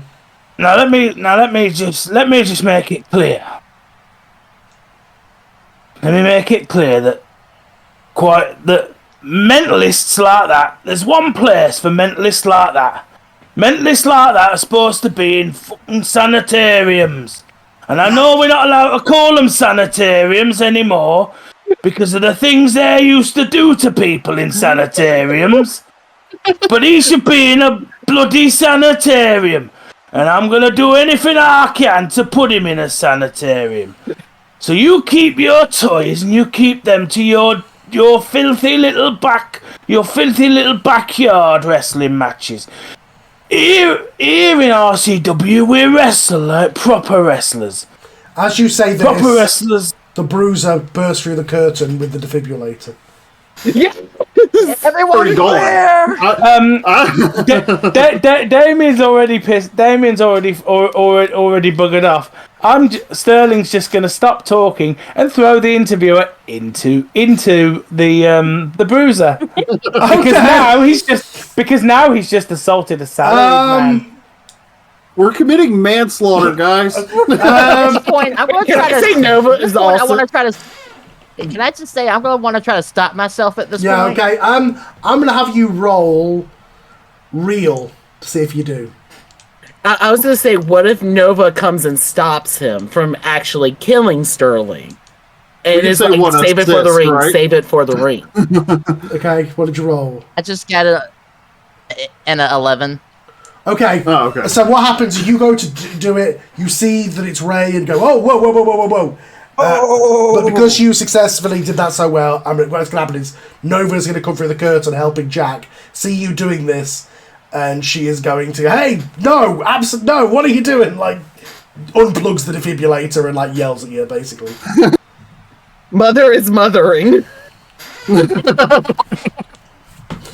Like, this is a wrestling match. What are you doing? Like, yeah. Yeah. While this is happening, Sterling just walks off. Fucking mentalists. All right, so we open on a large brick wall with 4 masks on it. A dark figure whose face is hidden in shadow walks past. Each time he passes a mask, you see a highlight from that Apollo. Apollo 1 doing the moonsault into a coup de grace double stomp into the chest. Apollo 2, similar move, but it's a shooting star into the double stomp. Apollo 3, a corkscrew into the double stomp. Apollo 4 goes back to the shooting star double stomp. And then it gets to a 5th mask, in which our hooded figure grabs it. And he softly but menacingly begins to speak. Sterling, last week you felt what it means to have asuntos pendientes with an Apollo. You've taken enough from my familia, from my tío Apollo 4. He wore this mask, stood in this ring with pride and honor, until he crossed paths with you. Now when I raise up the cuatro, I'm not just holding up a number. It's a vow. A promise that mi familia is watching. That my sangre is tied to this. Sterling, no puedo escapar de la justicia. Justice is coming for you. And this mask, it's not just a reminder of the past. It's your warning for the future. I am Apollo 5, and I'm gonna finish what you started. We fade out to commercial. Okay. So after commercial, we come back. Alright, ladies and gentlemen, it's time for the next matchup, and it is a special Falls Count Anywhere hardcore match. So it's going to be the man you saw last week. It is Bad Wolf Zack against the new, quite frankly, Maniac that has debuted here. So, let's go ahead and speak to them. First, Bad Wolf Zack, how are you feeling about this no-holds-barred Falls Count Anywhere matchup? Hungry. Okay, alright. Tom, I'm going to throw it to you. Okay, yeah, I'm here with the Maniac. Maniac, how do you feel about this match?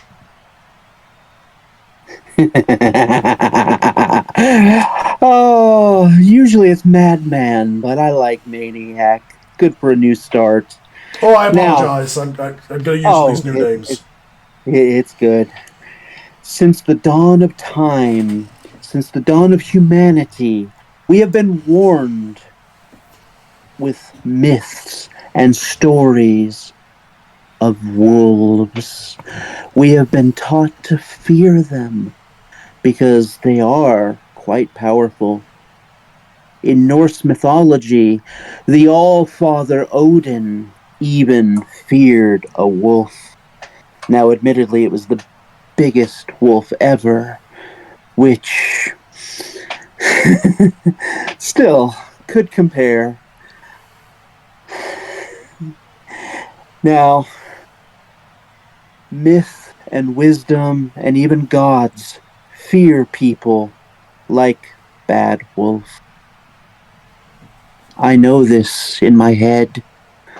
I know this in my mind. But my heart tells me a different story. My heart tells me to tell you, Bad Wolf Jack, not to piss on my leg. Because if you do, I have some scissors here. My grandpa was a veterinarian. I'm pretty sure I can figure out how to neuter a wolf. My God! In the ring. So, I'm going to make a call and say you don't have to roll for that promo. That was very good. So, I'm gonna have you go in with +1 momentum on that one. Okay. So that's 2 total, as I understand 2 as it, you correct? go in. Yeah. Okay. Bad Wolf, you should be on 1 because it wasn't. I mean, it was a promo, but it was like 1 line. He's a man of few words. He kind of. Yeah. Like, I tell you he's what, actually Roll. a I little tell you more what. talkative in his alternate persona, but we I'll tell haven't you what, gotten there Zach. yet. Roll me 2d6 on luck to see how the crowd respond to it. Let me just see. Yeah, I get +1 to look, so. Oh shit! That's a crit. Okay, yeah, the crowd are very much into it. Excellent. You also come in with 1 momentum, so you now have 2 momentum each coming into the match. Okay, Freak, what is your hometown? Just before we start the match. Grand Rapids, Michigan. Okay.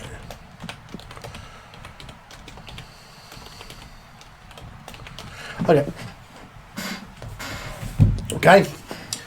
So for this one, I'm going to have the commentators be Tom and Kim. If that's okay. Not me secretly making things for this with my mic muted. Okay, yeah. As I say, the other commentators, feel free to cut in You're good. whenever you have a comment. Ladies and gentlemen, this next special attraction match is a hardcore Falls Count Anywhere match. Introducing first, he is hailing from Rochester, New York. He is the Bad Wolf, Zachary Nelson. I do my wolf howl for the crowd. Bad Wolf Zach! Hi, I'll do audience noises too. Bad Wolf Zach! Bad Wolf Zach! Where's Metallica Wolfing Man when you need it? Oh, don't start killing him. So yeah, you come out, do your hat, and then you just enter the ring as you did last time. And his opponent, making his debut here in RCW from Grand Rapids, Michigan, he is the Freak. As the guitar riffs of the music blast over the speakers, a shopping cart careens through whatever curtains you have on your stage, and it tips over, spilling toys all over the place. Some of them your traditional pro wrestling hardcore stuff. Some others perhaps a little more weird, like a kitchen set, like a whisk in particular scatters down the ring ramp. The Freak bursts through the curtains, throws one arm up in the air, and just roars, throwing his head back, making eye contact with the people, and cackling. As he comes to the ring, he puts his hat up on a turnbuckle and rolls into the ring. Okay. I'm gonna roll. While he's doing this, I look him in the eye and I said, I mouthed the words, Ragnarok is come. He made the Norse mythology comparison. Kim and Tom, yeah. are you on the commentary saying anything about these particular entrances? I was letting them finish before I said anything because I fucking love both personally.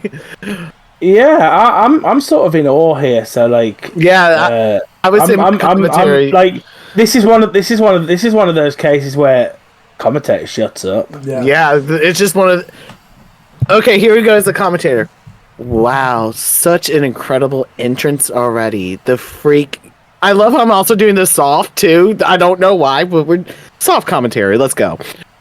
The freak giving such a phenomenal entrance. You can tell this is a long-term bet in the hardcore scene. And then Bad Wolf Zach, our freshest babyface, ready to go at this match.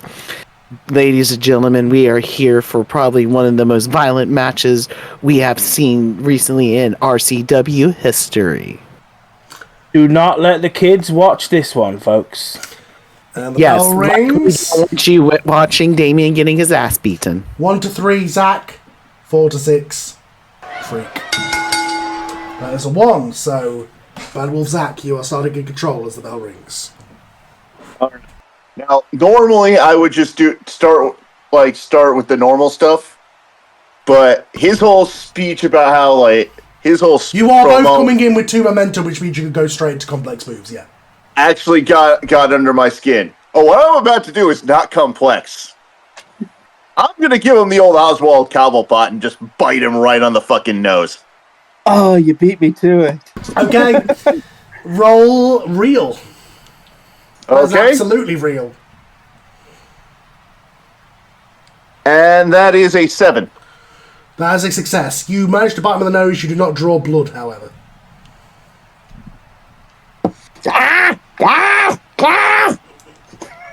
Right. And so, like, while he's like staggered, now are there any weapons within like arm's reach or? There's lots on the outside that the Freak brought in his shopping cart. Like you could roll out a. What exactly is in the shopping cart? We should probably establish that.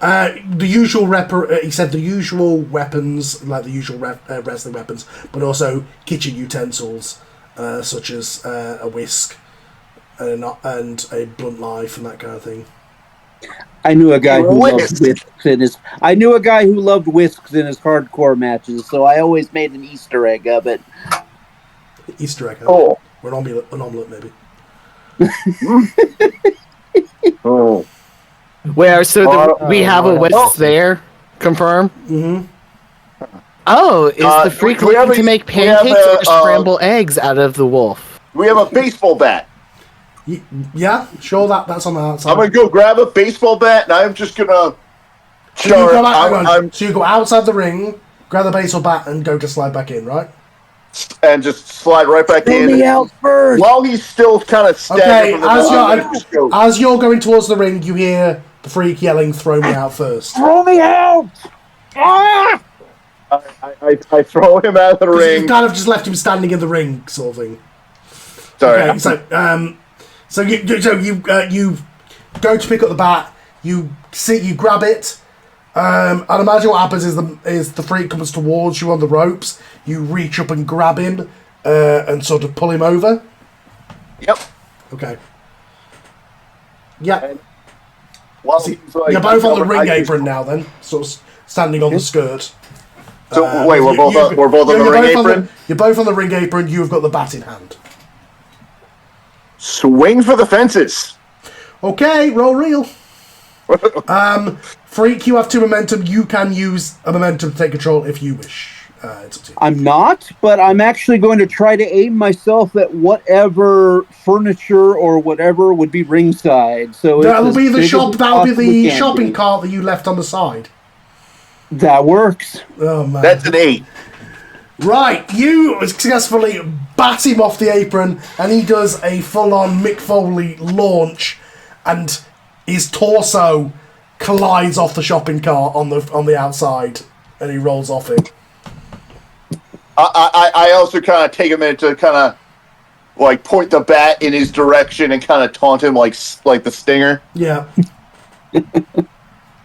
And the crowd are wincing because that was a very real, hurtful-looking landing that you just took off that shopping cart.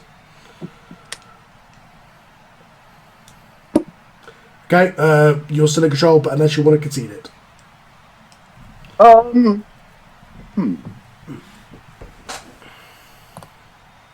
So and he's down right now? Yeah, you knocked him off the apron onto a shopping cart. He is down. Okay, good. Yeah, I imagine I'm clutching my kidneys at this point. Yeah. Sort Look, of. the freak clutching his pearls so close and tight. The bad wolf Zach is just doing complete damage to this iconic man. You know what? I'm gonna concede control for now. Okay. For now. So you come down off the ring apron and walk towards him? Mm-hmm. Okay. You walk towards him with the bat raised high. As you do, Freak, you take control. Okay, so he is walking towards me. He's or walking he is towards not? you. You are laid Okay. on sort of the bottom of the entrance aisle with all your weapons scattered around you. Okay. He has the bat Well- raised over the top of his head coming at you.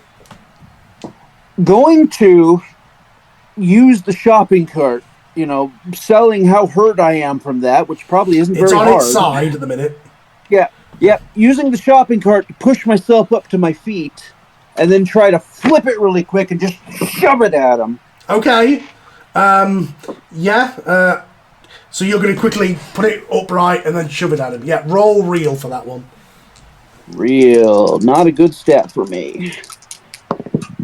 Let's see, that's 6, a 4, and a -1, so 9, right? Okay, yeah, 9. that's a success. That's very good. It would have been a crit, but he managed to give it. Yeah, you successfully bowled the shopping cart into him. Okay, I will stagger. If you had critted it, I would have had him flip into it, but he didn't.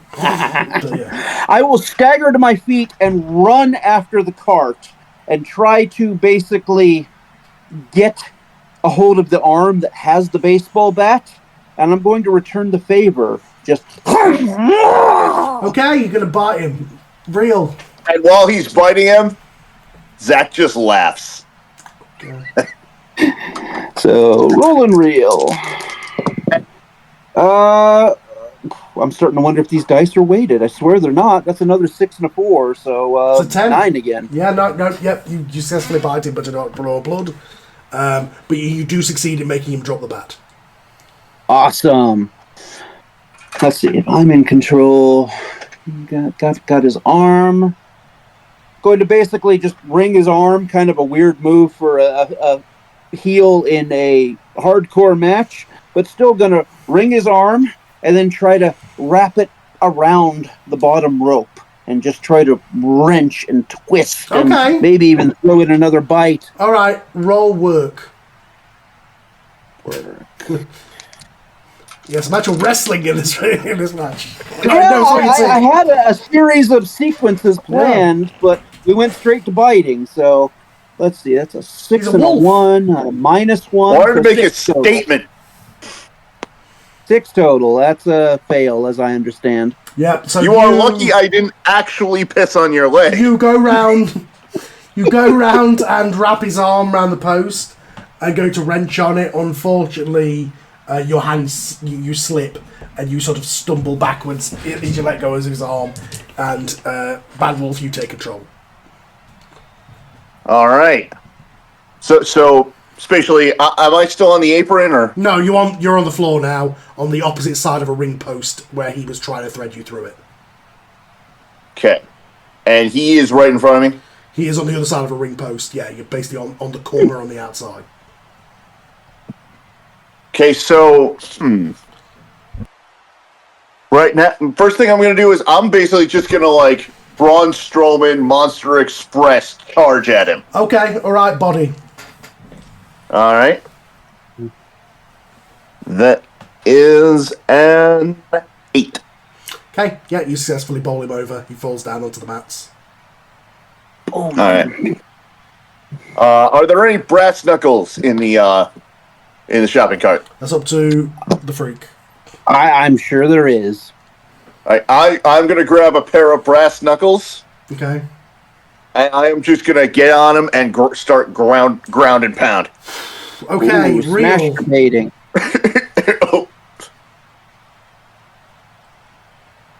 Okay, that is a 9. Yeah, you pummel into his face. Is he bleeding? No, because it wasn't a crit. But he is welting with bruises. I assume you're working these punches. I mean, obviously, like we are working, but like, Okay. but yeah, you're it's pulling them kinda enough like- that you're not busting him open or caving his head in, but there are bruises and welts starting to appear on his face from this. Yeah. I mean, we're doing a hardcore match, so we're doing some crazy shit. But yeah, and the freak is definitely he's the one who takes the punishment. He's the vibe I'm getting.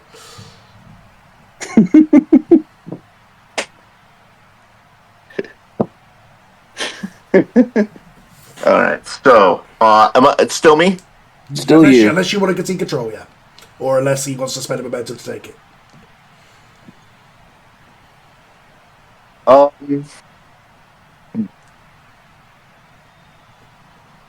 Okay. Is there a bag of thumbtacks? Oh my lord. Okay.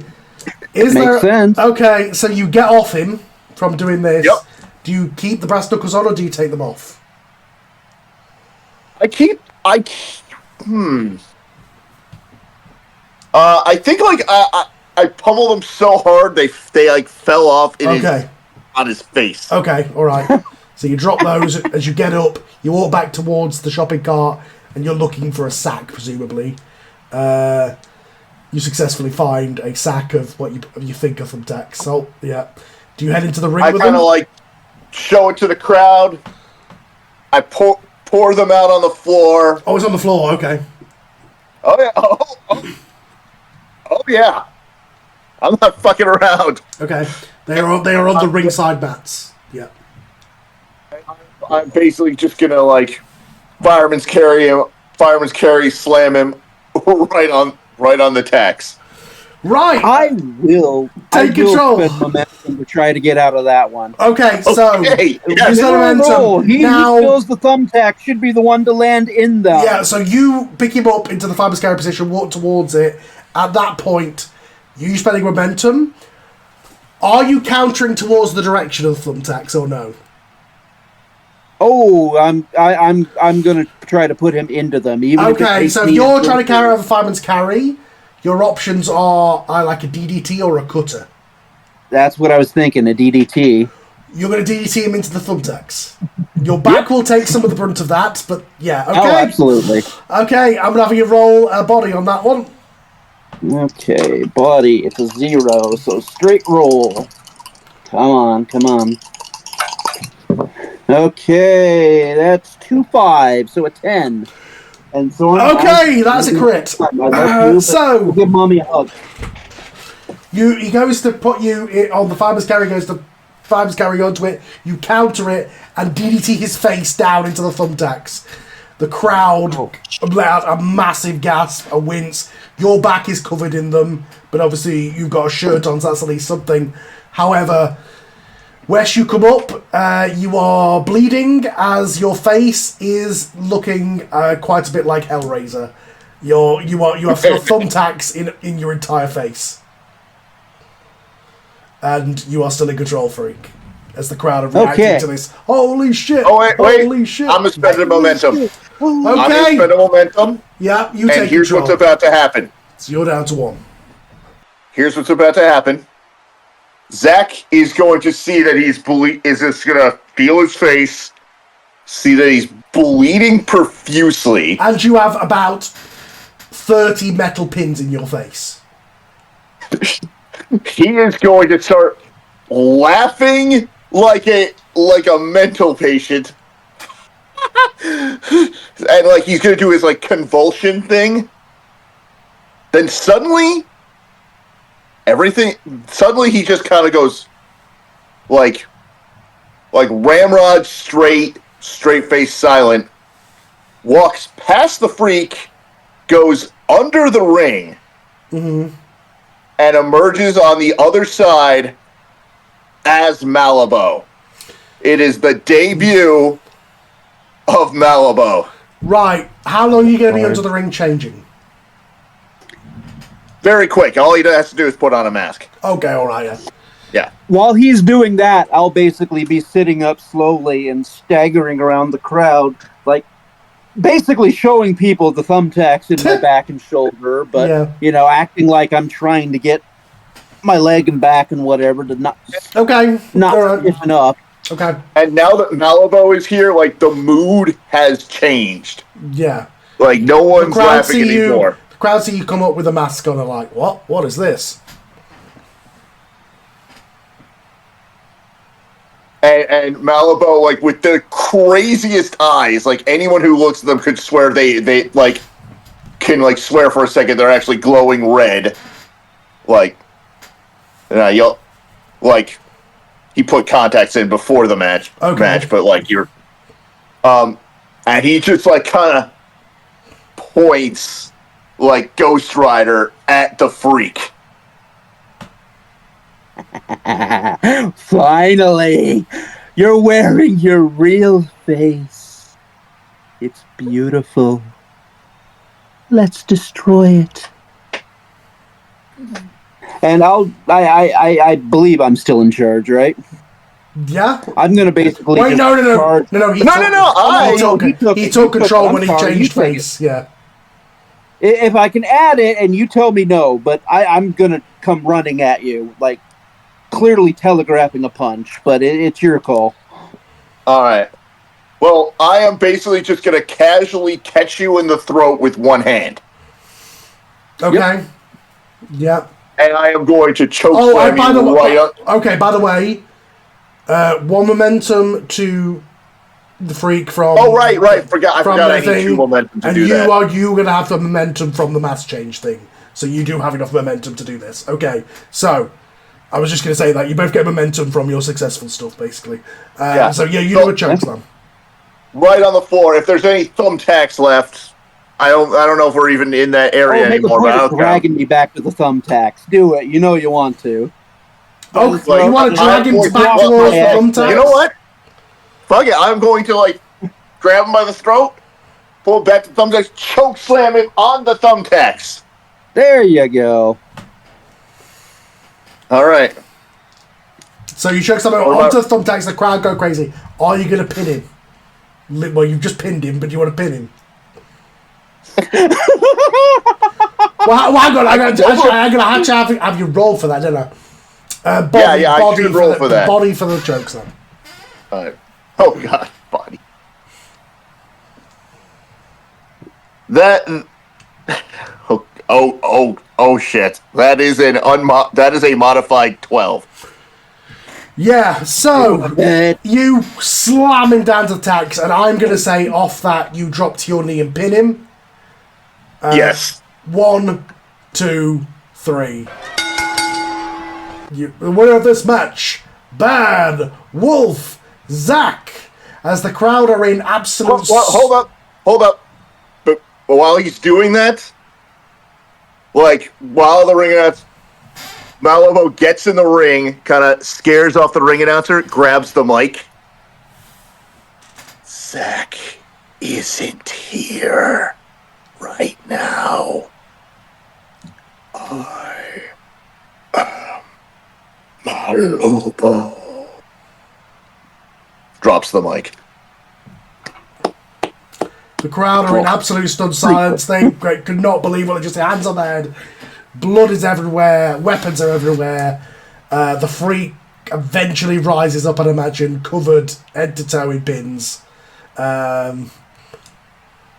Yeah. Do you want to do anything, Freak, because you're leaving? Oh, let's see.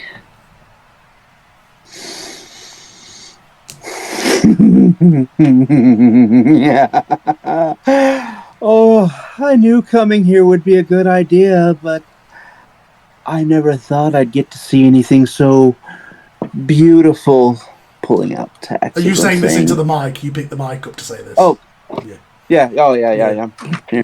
Never thought I'd see anything so beautiful. What did you say your name was? Malobo?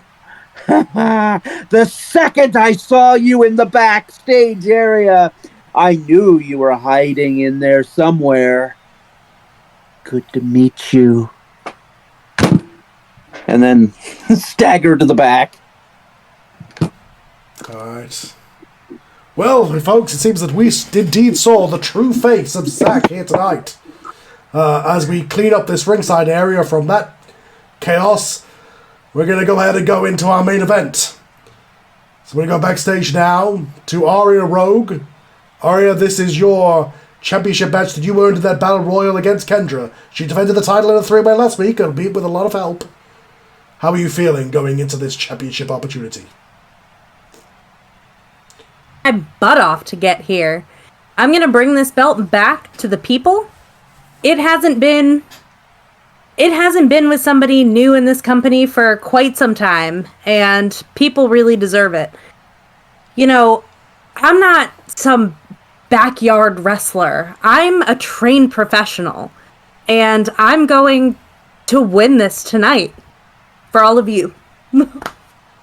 All right. Yeah, I actually just thought of a really cool line I should have said, but only just thought of it now. Can I say it anyway?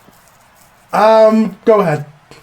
When the Freak is talking about, nice to see your true face, I just go, the better to eat you with. Okay. All right. Sorry. All right. Continue. I'll mute now. So for this match, Bradley and Wes, if you want to do any commentary, you are the commentators. Ladies and gentlemen, this following contest is scheduled for one fall as your main event of the evening. And this for the RCW International Championship.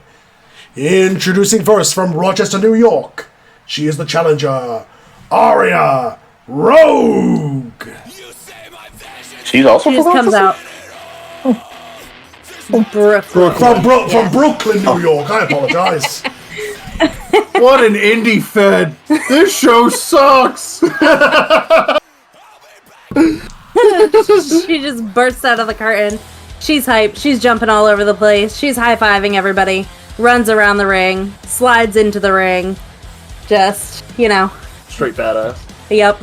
Just going up onto the corners. Just, yeah. Okay.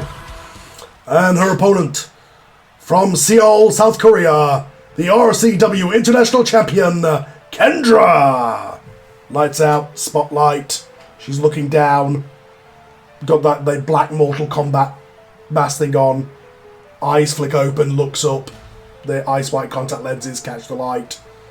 Heads down. She is approximately about 6 foot, which is very tall for somebody born a female. As she enters the ring, holds the championship belt up. The referee takes it, shows it to you, then holds it up in the middle of the ring. And I'm going to roll to see who starts. You are 1 to 3. Aria Rogue, you are starting in control as the bell rings. Right.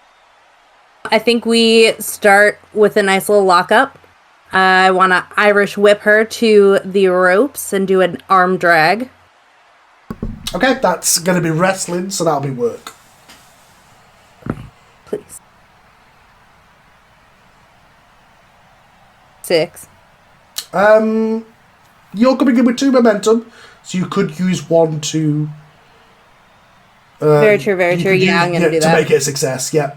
So you're down to 1 momentum, but you switch her over. Yeah, sorry, I forgot to mention that you got a momentum for your promo. In fact, roll luck for me, please, for your promo. I forgot to do that, but... 7. Okay, yeah. You come in with a momentum, and the crowd are definitely on your side going into this one as you roll them over.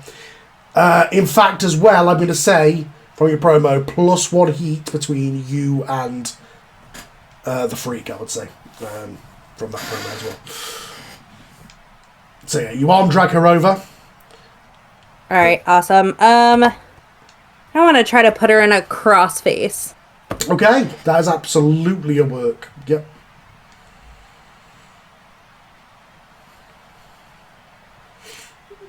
Yep, 6 again. God damn. Okay, you go to put it in. Save my. Yeah, you've only got one momentum. You need two to do complex maneuvers. Yep. Like signatures and stuff. So you go to the crossface, she breaks your arms, stands up, and takes control. She's then going to clothesline you down. That's her body. Oh my god. Snake eyes, 2 1s. Oh no. So she goes for the clothesline, however, she slips and basically falls on her ass in the middle of the ring. It looks really bad as you take control, and the crowd are booing. On Snake Eyes, what about if she actually reversed it because it's such a bad botch that she could actually turn it into like to try and save it? Crucifix pin. Oh, yeah, and save it. Like a world save or something like that. Okay, I was going to suggest jumping off the middle rope for a cut. Okay, so she goes to the clothesline. You see her lose her footing and start falling backwards. What do you do? Yeah, so that's what I'm gonna do. I'm gonna just hop up on the middle rope and go for a cutter. Okay. And it's a brick rope cutter. You only have 1 momentum, so that's a bit complex for now, I would say. True, fair. So I'd say you could do it as a strike type thing if you want instead. Okay. Yeah, in that case, I think I'm going to just kind of take her by the shoulder and like hit her over my knee. Okay, so she's falling backwards, stumbling from this bodge. You grab her to try and put her down over your knee. Okay, you are in control. All right.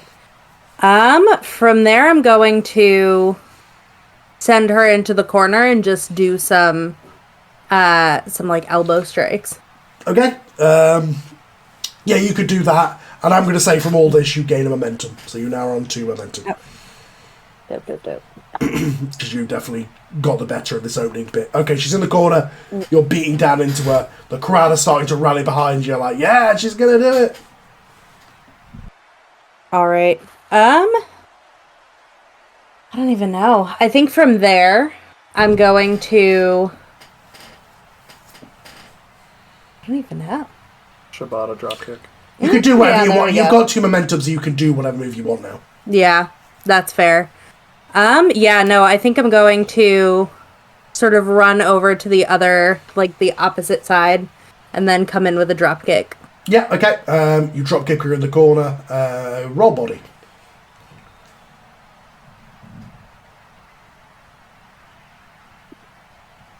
$11. Okay, you drop kick her, and she goes over the top rope and lands on the floor. She's on the outside as the crowd rise on a roaring for you now. Gain another momentum, because that was a crit. So you're on now, should be on 3 momentum. So. Alright, I am going to climb onto the top rope and do an acai moonsault. Okay, yeah.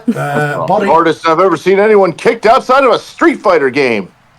I could cut this tension with a knife. It was what, body? 10. No, 9, because I have minus my body. Okay, so you come down and successfully moonsault her down. If she's on a standing position, you come down onto her. The crowd go absolutely crazy at this point. They're chanting, Aria, Aria, Aria. I've saved some people in the front row. Then I'm going to get her back into the ring. Mm-hmm, yeah. Yeah, then I'm going to go for a pin. Okay. You get a 1 count before she presses you off. Yep. Makes sense. Yeah, gonna go for another crossface. Okay, go for a crossface. That'll be 2d6 work.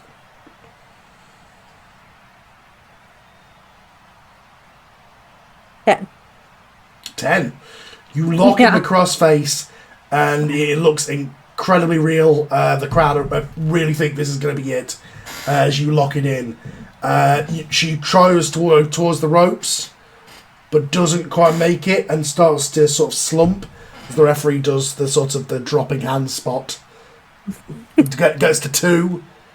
She does eventually, and then I'm going to spend one of her 2 momentum to take control. And she starts doing that kind of hulking up thing where in the submission, she's going to stand up with you still with the crossface locked in and do like a backdrop to get you off.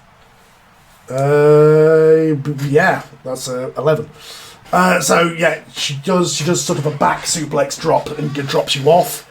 Then she's going to hit the ropes and do a elbow drop, which is 7 plus 1. It's 8. So yeah, elbow drops you down, covers you, gets a 2 count, picks you up, goes for a body slam.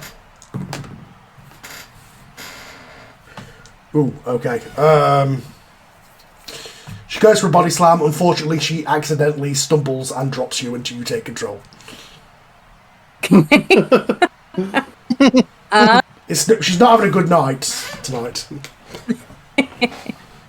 I think I'm gonna do. You can tell the champion is struggling in this one. There it is.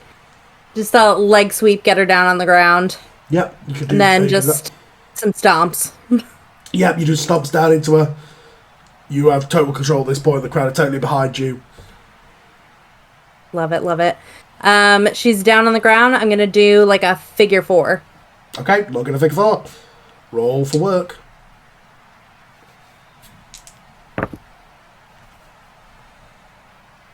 Six, but I'm gonna use a momentum. Yep, so you make 7, so you're locking it in. She's struggling on the floor. It really looks like this could be it. At this moment, however, in the corner of your eye, coming down the aisle, you see the Freak rolling into the ring. Are you carrying a weapon, Freak? Oh, I grabbed a kendo stick for this. Okay, you come into the ring. Uh-oh. And still they bleeding? are both. Yeah, it's only just the match was on like 5 minutes ago, right? Like he's got the figure 4 leg lock. Look, she's got the figure 4 leg lock. They're both like laid down. What the hell is the Freak doing here? Wait a minute, what the hell's the Freak doing down here? No, I just got a kendo stick. I'm not going to talk. I'm just going to go straight to business. Just Oh. I'm going to have you roll real for that one. okay. Let's see. Real -1. Okay, these are now officially my lucky dice. That's a 6 and a 4 -1. No. That's 9 again. So you swing down, thwack. You thwack a stick off of Aria's stomach as the referee calls for the bell for a disqualification. What the hell was this? the- We almost had a good match going on, and the Freak, that son of a bitch! How is he still standing? Yeah, he's still picking thumbtacks out of his ass. Yeah, so Aria rolls off. You did not holding just say that. I imagine holding your Tell stomach me as this. you did not just say that. The stick had a git. Move is broken. You two are separated. Freak, you are in control for whatever you want to do next. Okay. As I understand it, the intent was for me to start a feud with Aria. So I will. Oh, God, I feel awful doing this. I'm going to do something that the people used to do to me. I will try to basically grab Aria, grab her to the middle rope, and instead of just simply choking her, I see on the artwork that the character has really long hair. I'm going to choke you on the ropes and then try to tie your hair to the rope. Used to be one of my favorite spots people did to me when I had long hair. Okay. Shoot. Roll luck for that one. Look, that's my best stat. Watch me roll like blood. 4, 3, so 4, 5, 6, 7, plus 2, 8, 9. Yes, 9. Yeah. You Sorry, successfully my tie. math. You are all Nines nines for tonight. you. Apparently. Yeah. You successfully tie her hair to the rope. Aria, what are you doing at this point? I'm just flailing. Yes, exactly. Yeah, no, she's fighting it. Yeah. Freak, what are you doing? You're in control. Unless you want to concede it, or you're going to do something else. I assume you're going to carry on. Since I'm going to. Let's see. Got her tied up in the ropes.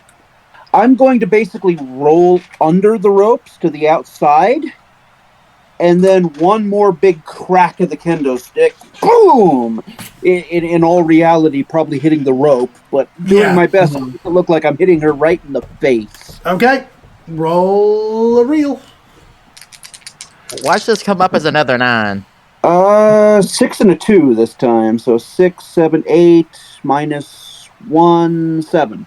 How much momentum do you have? If I heard you correctly, I have 2, because you said something. Do I got you want to something back. spend it to make that a success? In the end, It was a 7. Oh, it was a 7. Wait, Got 6 and 2 on the die, minus 1. it's So 6. 7, 8, minus 1 would be 7. Oh, minus 1 is 8 7. minus 1 is 7. Okay, yeah.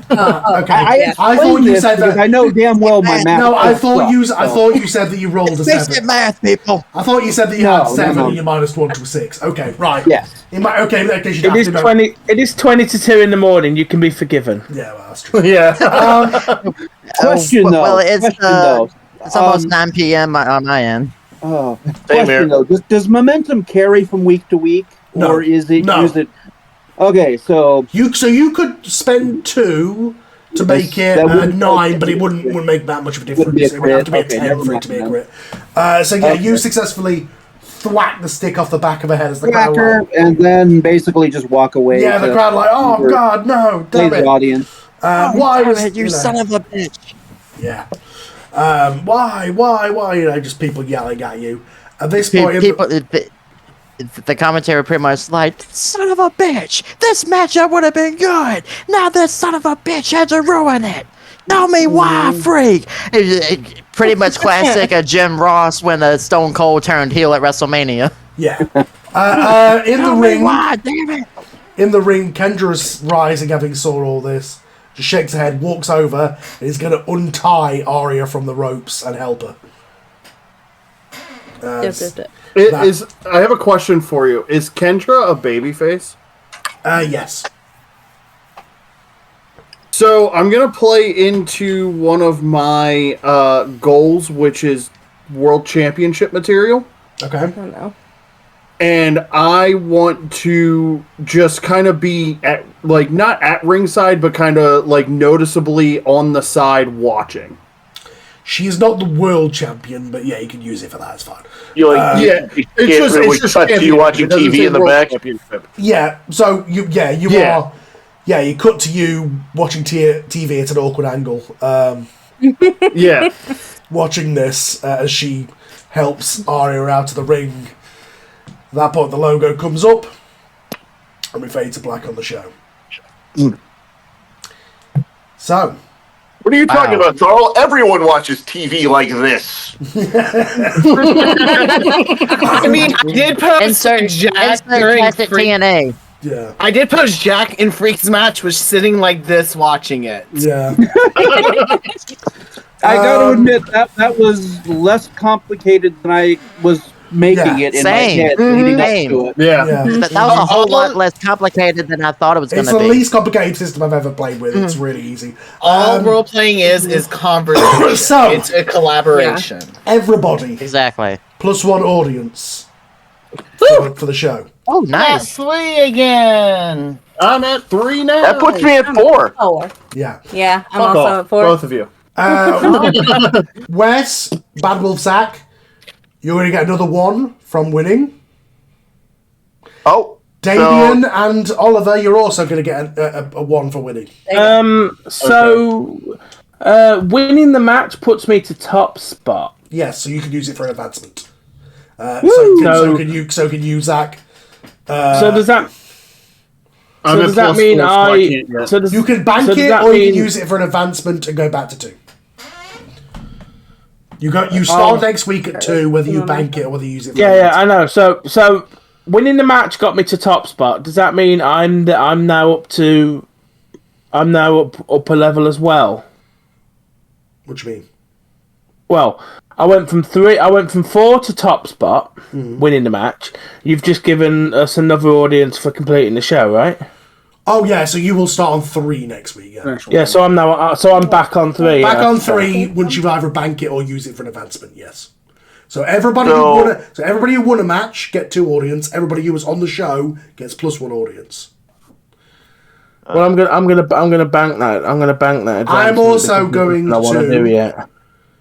Give +1 audience to Ross for just absolutely killing it on the promo and the match and everything. Yeah, that promo was great. Yeah, that was Ross pretty is cool. just going to end tonight with an advancement already. Let's be real. Oh, don't do He's going to that. get his advancement immediately one Like, one That second. hardcore match was absolutely like insane and ridiculous. I loved it. Like, Honestly, I was honestly thinking this is what would have happened if Mick Foley and the Fiend faced each other. yeah. That was absolutely Cactus Jack versus the Fiend, and Which is my ultimate dream match, by the way. the dream match that will sadly never happen. Never happened. Well, And it kind of, R.I.P. Oh, and I will say, it now kind you of gotta makes make me cry.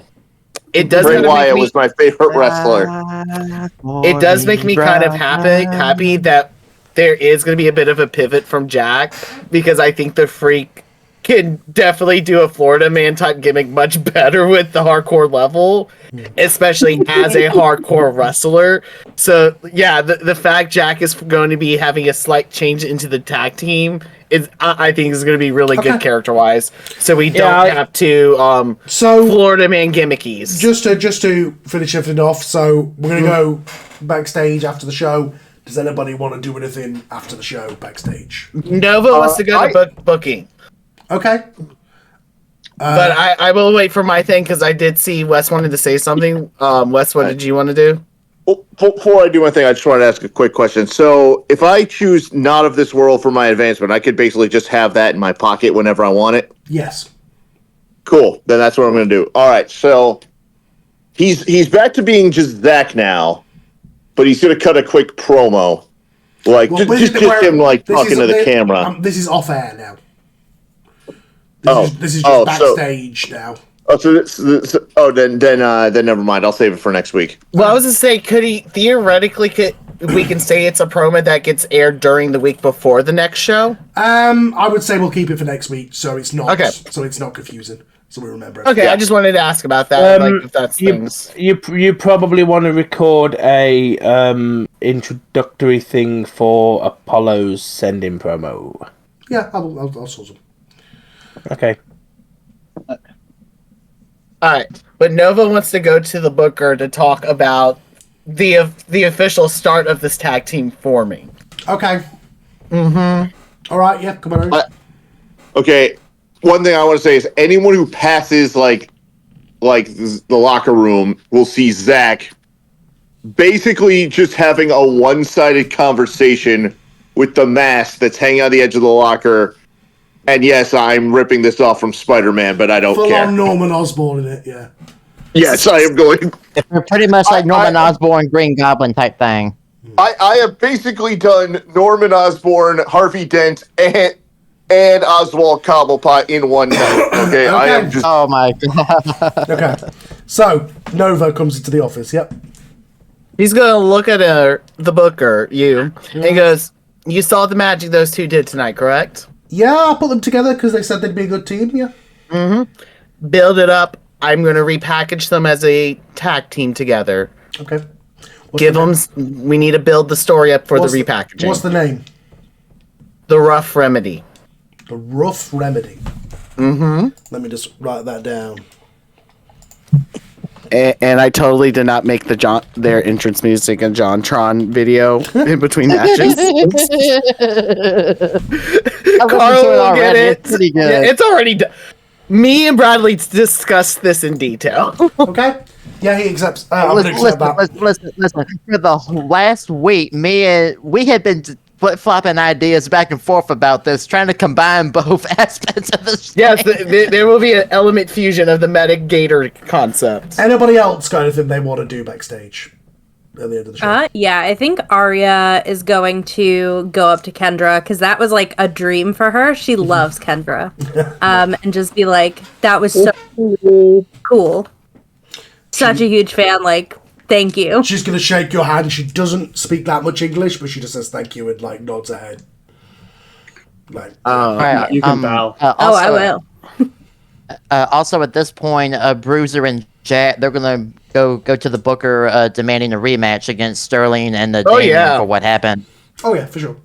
Yeah, for a tag team. And Bruiser wants to make a stipulation. Hardcore tag team match. Okay. So I don't have to use any momentum. No. Anybody else?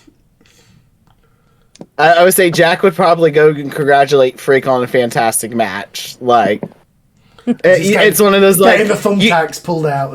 Yes. And he's going to look at him as like, if we ever in a match together, Bruiser's done this to me, but you can staple my chest. I don't mind it. We literally have said Bruiser stapled along the surgical stars at one point. Jesus. And at this No point, one wants to interact with Hang on. that. Hang on. Let's see what Freak says. Oh, I was just saying I will keep that in mind. And then since I got attention, given the unique attitude of this game towards kayfabe, I'm going to, a little less insane, make a point of going to Aria and make sure to shake her hand too by the end of the night. But definitely not when cameras are on. Well, yeah. Yeah. Sure. Yeah, I think all of our characters kayfabe to an extent. Well, apart from Wes, who is just actually insane. This game so Apparently. far. and at this point, the medical side is going to come out of the Bruiser, and he's literally helping a Freak get all those thumbtacks out of him, and literally trying to stitch them back together if he can. So, is Zach taking his thumbtacks out of his face? Freak up the stable gun.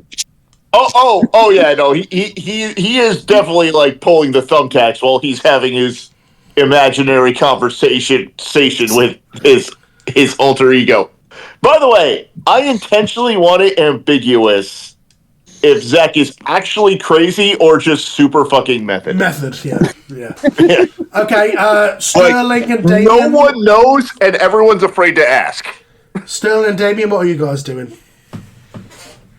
Oh, I'm just getting a shower and getting all the spray tan off. Okay. I will say Nova will tell Damien that the little card will get him a discounted spray tan as long as he gets the spray tan done right. Oh, yeah. I'm still super orange on the back because it's overloaded. It's definitely a different color, but I take Nova's advice, and I'm gonna go there from now on. So now the bathroom won't be orange. Or the shower. Yeah. Oh, yeah, the shower. They got those communal shower type thing. You would come out every time and it'd be like the body thing where somebody's been killed. Like a blood trail. Yeah. Of just like dead Cheeto dust everywhere. Yeah. Sterling, are you doing anything backstage? Well, Sterling is evidently got to go and speak to the Booker because you've hired a madman. What do you mean? Which one? Did you see the syringes and the defibrillator? He wasn't actually going to do it, though, was he? It was just for show. Yeah, I don't know about that. I've heard him scarred by it. I ain't got the voice in me, so I've heard he's after a hardcore match. I want no bloody part of that. Well, the feud's got to that point. You've broken a cane over his head twice. He got rammed in his face this time. It's built to that point. I've got no problem with Alligator Boy, but I want no part of that madman. Okay, he's going to be in the match because they're a tag team now. Okay, you've got the feud. That's the match that's going to happen. Okay. However, I will make sure he's not going to actually defibrillate you or something. It's all going to be for a work. It's a show. but it's the match that's happening. If you don't want to do the match, don't bother turning up. But it's the match he booked in next week. We'll see. We'll see. No, we won't. It's the match you're in next week. You're in a tornado. No disqualification. Sterling just says, we'll see, and walks out. Okay. Sterling being a pussy. With that said, Maybe not. Horrified. I'm scared. oh yeah, I guess I'm Shitless of all this. At some point, I'm going to come to you guys and tell you the plan. I'm going to come up to Damien and say, "Oh, good job tonight, Damien. Next week, hardcore tornado tag with you guys rematch." I've never done a hardcore match before. I don't. It doesn't have to. I mean, it won't I think go. I just Look, got this, bud. And then I walk away. it's not going to be as crazy as what Freak and Zach did out there. They went a bit extra. Like it's just an ODQ match. We can just do chairs and stuff. It's fine. okay. Like they can go as far if they want to go far. They can, but they'll only go as far as you guys consent to. Like you need to be like, if you don't want to take any insane spots, you don't have to. Yeah, Damien is like physically like. Okay. Sure. Yeah. Okay. Yeah. What I suggest is At that this you point- and Sterling speak to Bruiser Bradley and have a conversation with him and Jack and say what you are willing to do in the match and what you're not willing to do in the match. Yeah. So I'm gonna. Yeah. Okay. Okay. Cool. Yeah. Jack. Oh, I need to talk to you. Here's the thing: Jack and Nova would probably approach Damien afterwards and be like, Yeah. "What are your the three of limits? us Here's were what you can do with Jack."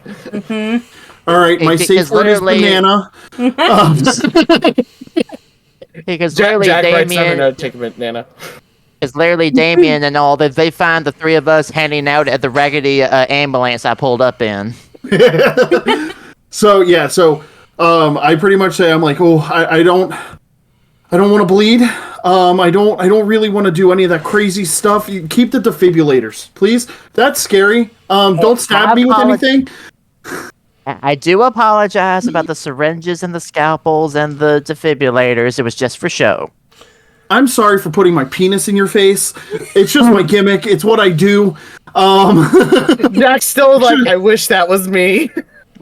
I can do it next time. I can do it to you next time. As soon as he says that, Bruiser just leans in towards Damon and he says, "But if it happens again, that certain area may be missing again." Fair enough. Okay. Yep. I believe that. Nova's gonna gently put both her hands on Damien's shoulders. Breathe. Take a deep breath with me. So I'm good. This I'm is good. your first hardcore, isn't it, honey? Yeah, hardcore anything. I don't even Okay, watch. I listen. don't even watch hardcore stuff. So listen, you're going to be going against two professional hardcore dudes. They know the limits. Jack, Totally, we and do. she looks at Jack and Bruiser's like back and chest only on this boy. No light bulbs, nothing sharp, not even a broken kendo stick. Like she's going into details of what not to do. And at make this it very clear, only damage the chest and black back on Damien since this is his first hardcore match. And in the background, he just takes off the broken stethoscope and he's like, so I can't use this? Slight choking, but no pressure on it. You can, and she looks at Damien because Nova, and I've talked to Car. Nova will manage her mother, everybody here behind the scenes. On the ring, loyal at the moment to Jack and Bruiser, but behind the scenes, she's helping everyone. At this point, he then opens up the medical bag and shows all the EMS equipment in there, and he's like, "Just go through this. Let me know what you're." Oh no, Nova is going no, hell no. Yes, no. Like Nova is prepping this for Damien's So wait a minute, I can't choke him with this. So 1 second. I'm going to make a note on my sheet. At some point next week, it makes sense for me to do this. I'm going to absolutely wallop somebody. Do it to by Jack. pure accident. Piss them off to where they're like, screw you, and then what we agreed to, yeah. So I'm going to walk past this spot and say to Bruiser, you could do the defibrillator spot and just not have it plugged in and pretend that it is, you know? This is wrestling. It wasn't even plugged in anyway. They didn't know that. Yeah, of course it wasn't. Yeah, that makes sense. I definitely Blame the didn't think... syringes. All they were filled with was with normal saline. It's not like it was going to hurt you anyway. It's just salt water. I don't like needles. Stabbing It's someone. just salt water. Yeah. It's not like it had drugs or anything. So, Jack, next week there's going to come a spot. I am going to accidentally completely shit can you with a steel chair. Okay. What if I hit you on the back with a light bulb? No, that was out of character. That was just Jack will ask that in character. It's like, can I then hit you in the back with one light bulb? Give you the badge of honor of a hardcore match. Yes, okay, I said it. One light bulb will be smashed against Damien Devine's back. And not only that, to really get you into the hardcore match, Damien, what would you say to a barbed wire steel chair across the stomach? As long as it's not real barbs. Okay. I just see Jack and Damien going to Booker's like, all right, do the fake this, like literally having a hardcore match for the sake of Damien. Yep. And with the history of one Mr. Sterling liking to beat the shit with a metal stick on Jack. He's like at home DIY thing. I've got some research into horse related weaponry to do.